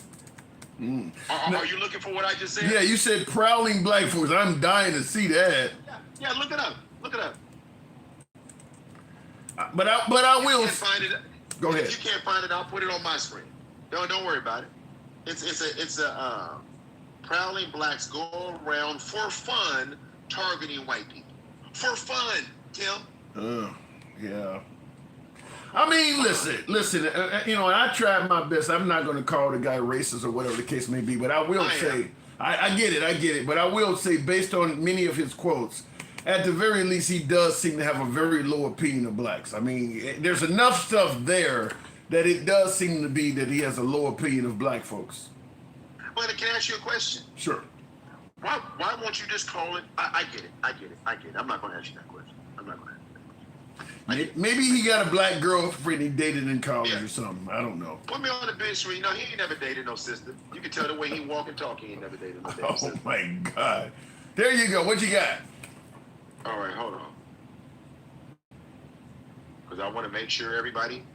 Now, were they trying to hijack her? Were these blacks trying to go rob her? Happening all the time in urban America? Prowling blacks go around for fun to go target white people. That's a fact. Jeez. Happening more and more. So, you can sit here, Tim, and call it whatever you want to call it. I'm going to call it for what it is by what he says. I'm going to call it for what it is by the tropes he puts out there. Black people are prowling around for fun, going after white people, and that's not fear-mongering. That's not trying to radicalize people to fear black people. That's not what that was? Yeah, that's pretty bad. I mean, listen, that's just like the Trump tweet about, black whites are, if you're a white victim of a homicide, there's an 81% chance a black did it. That is painting blacks in a unusually bad light that is not based on reality. I mean, look, I'm from Chicago. There's a lot of murders and violence in Chicago. You don't often hear at all about blacks that were deliberately going around prowling for whites. You don't hear about that in most major American urban cities that are high crime. So I don't know where he's gotten that from. Well, but Tim, he's got it from the same place the rest of them get it from. This is right-wing propaganda to make white people think. Let me say this, Tim. This country was founded. Our forefathers were white. They wrote the Constitution for white men. They've controlled 90% of the wealth in this country. We've had one black president. Every other one has been a white male. They've held 90%, 80% of the seats in Congress, 80% of the seats in the Senate. They've controlled everything. But the problems of this country are for everybody else. Not the people that control the system, not the people that control the system. They don't want any accountability. It's everybody else. It's black, it's trans, it's Hispanic, but they want no accountability for shit. Instead, they make it up. What I just said was factual. These aren't my feelings. And this is the funny part. So when they say make America great again, who are you taking it from? You motherfuckers have it. Who are you taking it from? Yeah, I see all praises to you in the comments. Says that's why black folks are clowning him because he hated us. I also say it like this, and this is what I asked folks when I began the show. If you got a montage and a bunch of things about the black community, DM to me, send me a link, whatever. It would help because there is a lot of shit he said negative about the black community. If there are positive things this guy was saying about the black community, it would go a long way. Because, I don't know if this guy regularly hung around blacks, if he was in the hood or whatever, but he has a lot to say about the black community, and overwhelming majority of it seems to be negative. Well, good goddamn well, he ain't been hanging in no black communities around black people. Matter of fact, if you look at the tour of if you look at his map tour, he ain't going close to no colleges with his target isn't minorities. His target is to radicalize white people, young white college students, young white children that are just graduating from college or in that 16th century. He knows what he's doing because they radicalized him. It's hard to argue with that. Like I said, it's hard to argue with that because there is, I get it, a lot of folks that support Charlie Kirk or liked Charlie Kirk, and I don't believe the guy should have been murdered. I keep saying that, but a lot of folks believe that, look, he was only speaking the truth. He was, and this kind of stuff, but there's a lot there. He has said a lot that I'm going to assume probably 99% of the African American community would not like. He definitely, at the very least, the man has a very low opinion of the black community. They're not trained, they're not capable of learning, they're violent. You name it. I would love to see if the guy was saying anything positive. Well, here's the thing, Tim. You will find clips where he says something that if you're just listening to it surfacely, it sounds positive, but he's gaslighting. He he's gaslighting. We want everyone to have equal opportunities, and if the black community had more fathers in the home, that kind of bullshit. Yeah. Listen, you don't want to call him a racist. That's cool. I'll do it. I have no problem saying it. I have no problem saying this whole Make America movement has been racist from the onset. I have no problem saying that the people that still support him are as big a racist as I think they are. Because if that's what you stand for, if that's what you stand by, and your mechanism to determine whether it's right or wrong is only based on your feelings about being a Democrat or liberal, you're the problem. You're the problem. Well, in regards to that, I will say this. When it comes to judging Trump going forward, Trump's legacy and things like that, whether he was for all Americans or whether some people are claiming he's racist or whatever, stuff like this is going to be part of his legacy. I mean, obviously, Charlie Kirk has a lot of quotes that are probably not going to be viewed favorably by the black community from now to eternity. And the fact of Trump, how Trump treated him in death and spoke favorably of, all of that's part of Trump's legacy. So if two people are arguing 20, 30, 40 years from now about how Trump treated blacks or whether he liked them or whether he hated them or not, Charlie Kirk and how he treated him is going to come up. And then, of course, all of those quotes that are linked to Charlie Kirk. I mean, this is what's going to come up when people are defending Trump, years in the future. Like, well, look how he hung around this guy, or look at this guy, and look what this guy said. All of this is part of his legacy. No, listen, I don't disagree with you, but again, if people continue to not read or just want to be stuck in their ideologies and not go read and not go do some research and get out of their own prejudice, then they're going to believe whatever they're going to believe. But I'll say this. When Trump was asked on Fox and Friends today about unification, did you see that today? Yes, and he started attacking the Democrats. And he said he is not interested in unifying the country. That's what our president said today.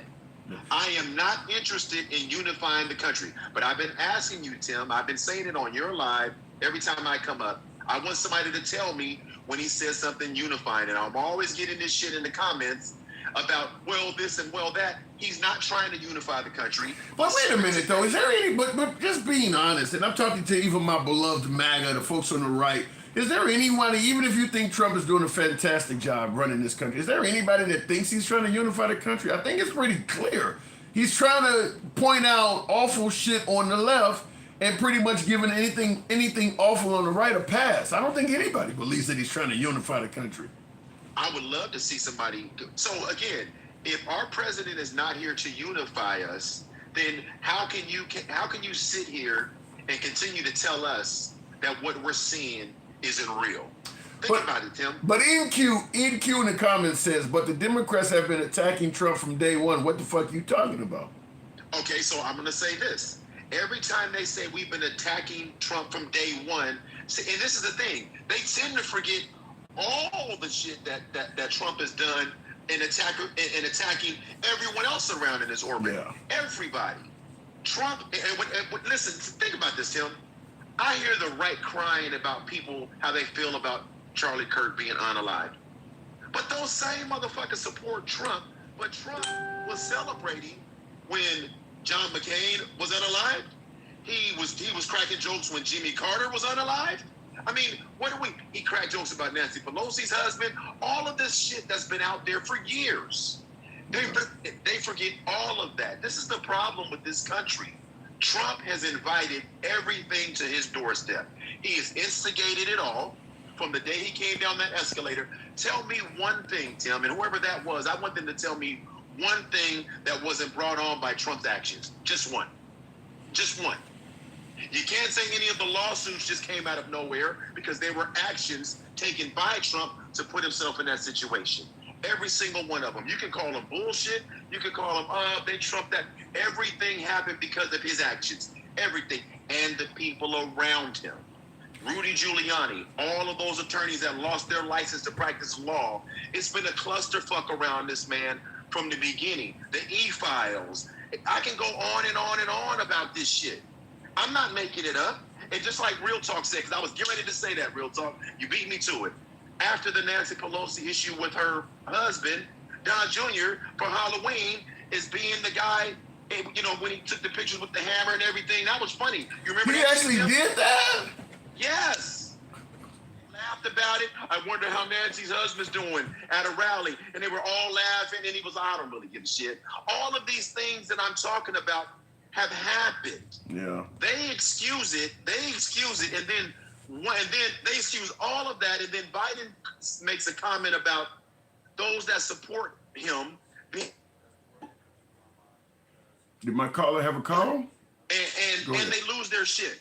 Yeah, I think my analyzation of this is simple. I think that Trump supporters, they either find his attacks on liberals justifiable or to be comical, but they don't like Trump sustaining attacks from the left. They don't find any of those to be comical or justifiable. That's where the problem is. It's okay when he attack you. We don't like when you attack him. I don't think there's anything the left has ever said about Trump and the right was like, yeah, you know, that's actually funny or that's justified. They just believe that he should be the one launching the attacks and he should not sustain any. So as long as that belief is there, that's why you have this.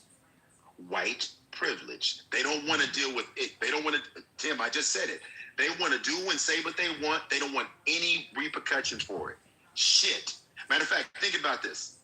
Because even the handsome conservative in the comments, why does the left always have to make it about race, talking about this thing with Charlie Kirk? So my answer to that question is, we don't make it about race. We weren't the ones that sent out boom threats to the HBCUs when this had nothing to do with black people on the surface. That wasn't us. I would also add when it comes to Charlie Kirk, considering that I don't think anybody believes he hung around a lot of black people, he had a lot to say about race. So, and as you pointed out, it ain't like he's hanging around on black colleges and universities. Why are black people so much? You're not hanging around them. You're not talking to them. You're hanging around white people talking about all this negative shit about me. So, look, that is a point to be made. I don't know why the guy had so much negative stuff to say about blacks. He's not in the community. I don't see where black people are affecting him to any great degree, but yet he has a whole lot of things he said, virtually all negative about the black community. I don't know why he did that. Yes, you do know why, goddammit. You know why. But that's okay. I'm going to say it. You don't have to say it because, listen, Tim, it's just racism. It's been here forever. It ain't going nowhere. It's just racism, Tim. Here's the thing. White people be putting pew-pews in the hands of their kids damn near since they can walk. Let's just be honest. They justify it for their own reasons to protect the Second Amendment, but they put pew-pews in their children's hands. There was did you hear about the 13-year-old boy that got arrested? No. It was the 13-year-old boy got arrested when because he was radicalized. 13, you can look it up. 13, he was planning a school pew-pew. They went to his house.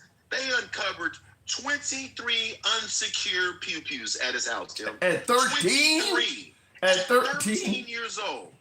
Wow. At 13, I'm not saying they were all his. I'm saying when they went to the home, they were all over the place. Because when it comes to that shit, it's not a white issue. It's a black issue. It's an inner city issue. But when they use them for whatever they're using them for, not a problem. Not a problem. Even when their children go unalive or go shoot up a school, it's still not a problem. But then they look at our communities for all the problems, or the Hispanic community. Get them out of our country. They're not the ones. Hold on, Tim. They're not the ones raping all the children. They're not.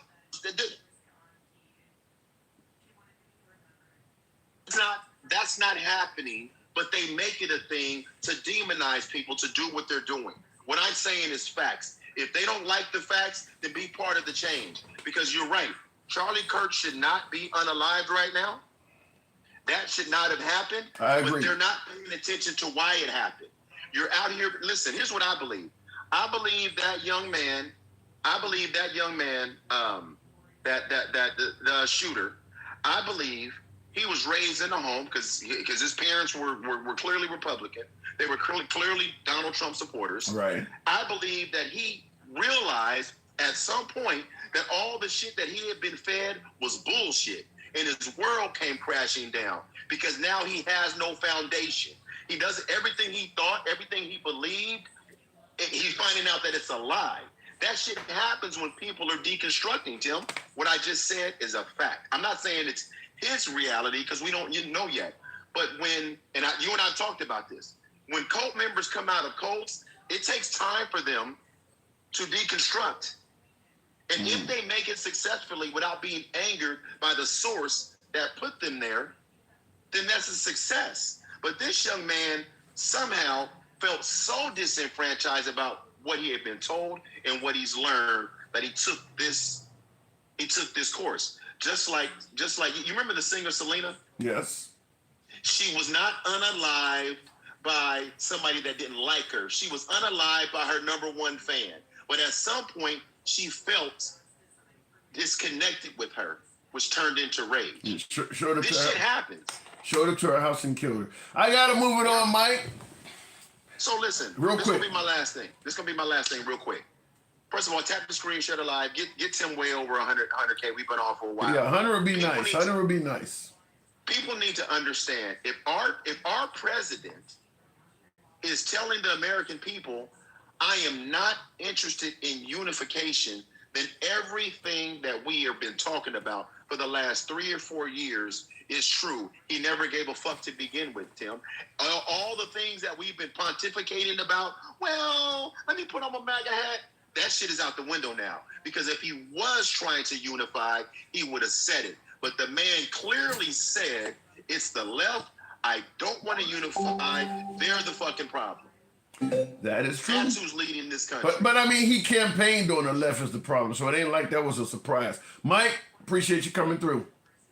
All right, Doc. Thank you. And by the way, tap the screen. He is right. Get your boy up on. All Americans, I'm filled with grief and anger at the heinous assassination of Charlie Kirk on a college campus in Utah. Charlie inspired millions, and tonight, all who knew him and loved him are united in shock and horror. It's a long past time for all Americans and the media to confront the fact that violence and murder are the tragic consequence of demonizing those with whom you disagree day after day, year after year, in the most hateful and despicable way possible. For years, those on the radical left have compared wonderful Americans like Charlie to Nazis and the world's worst mass murderers and criminals. This kind of rhetoric is directly responsible for the terrorism that we're seeing in our country today, and it must stop right now. My administration will find each and every one of those who contributed to this atrocity and to other political violence, including the organizations that fund it and support it, as well as those who go after our judges, law enforcement officials, and everyone else who brings order to our country. From the attack on my life in Butler, Pennsylvania last year. I'm not even going to go into that, but it's pretty clear that he thinks the problem is demonization coming from the left. Like I said before, and I'm not going to totally disagree with President Trump. Demonization does have consequences. The only thing I have an issue with, like what I was talking with my last caller, is why does Trump, and to a degree, I guess to the same degree, MAGA as well, they only see demonization when it's coming from the left. I mean, you know, all Democrats are communists. All Democrats hate America. They're all radical. I mean, all of that's demonization too. Just because you think what you're saying is right and what they're saying is wrong, don't mean what you're doing is not demonization. There's plenty of demonization coming from the right. He doesn't seem to notice any of that.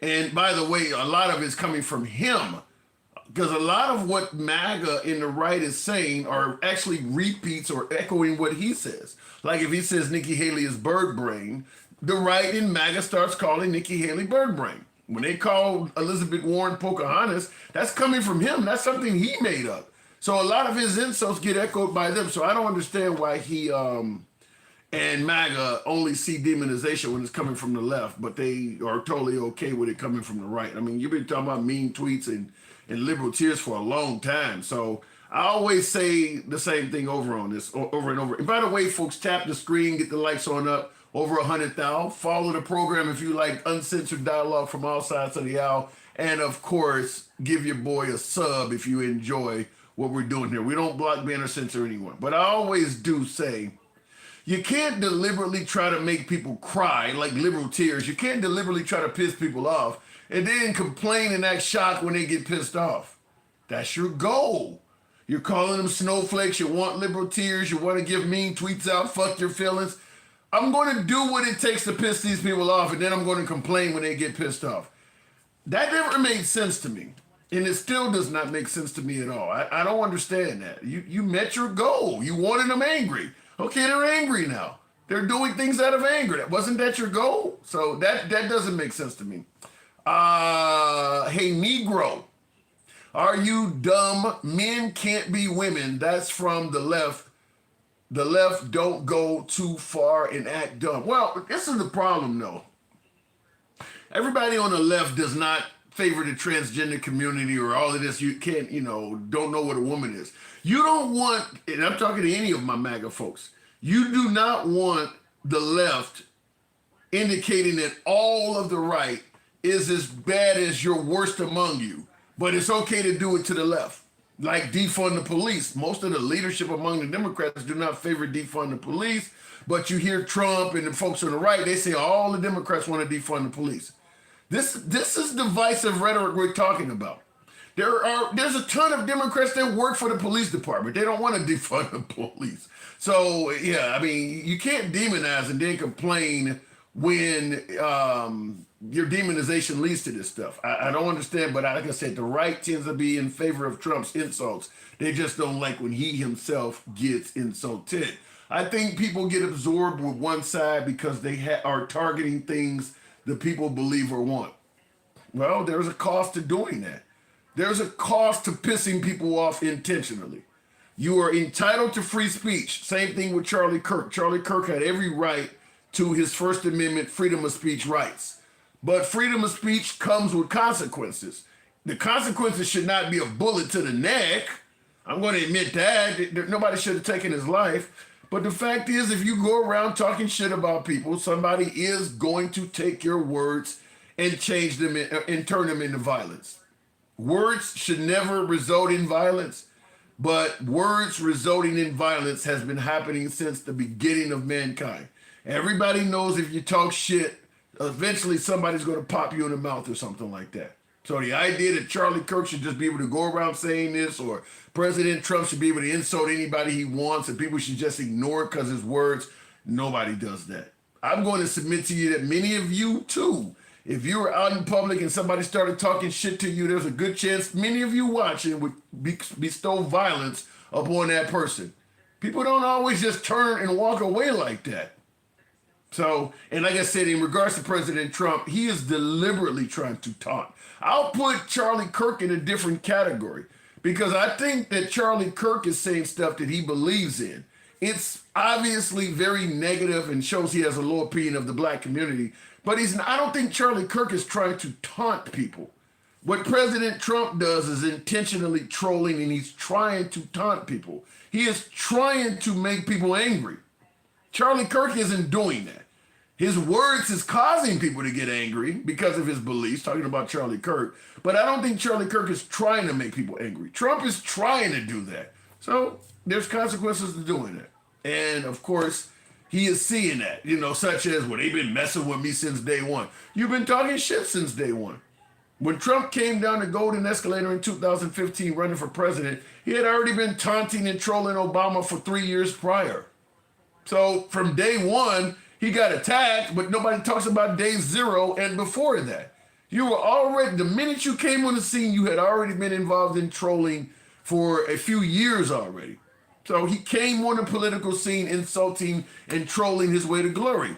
And now that people are reflecting it back at him, well, suddenly he doesn't understand why that's happening and seems to be clueless. But nevertheless, he continues to troll regardless. So there are, like I said, there's always consequences for what you do.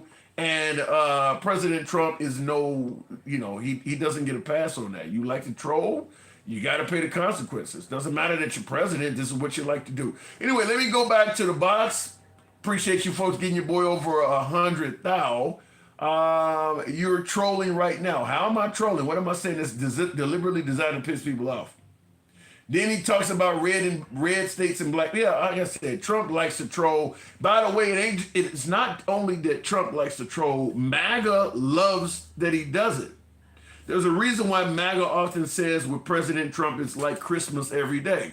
Because every day he's making another liberal cry. He's bringing out more liberal tears. They like that. They just don't like when it's being reflected back at them. And as I keep saying, you don't get free speech without consequences. I don't know why MAGA thinks you should. Anyway, we go back to the box.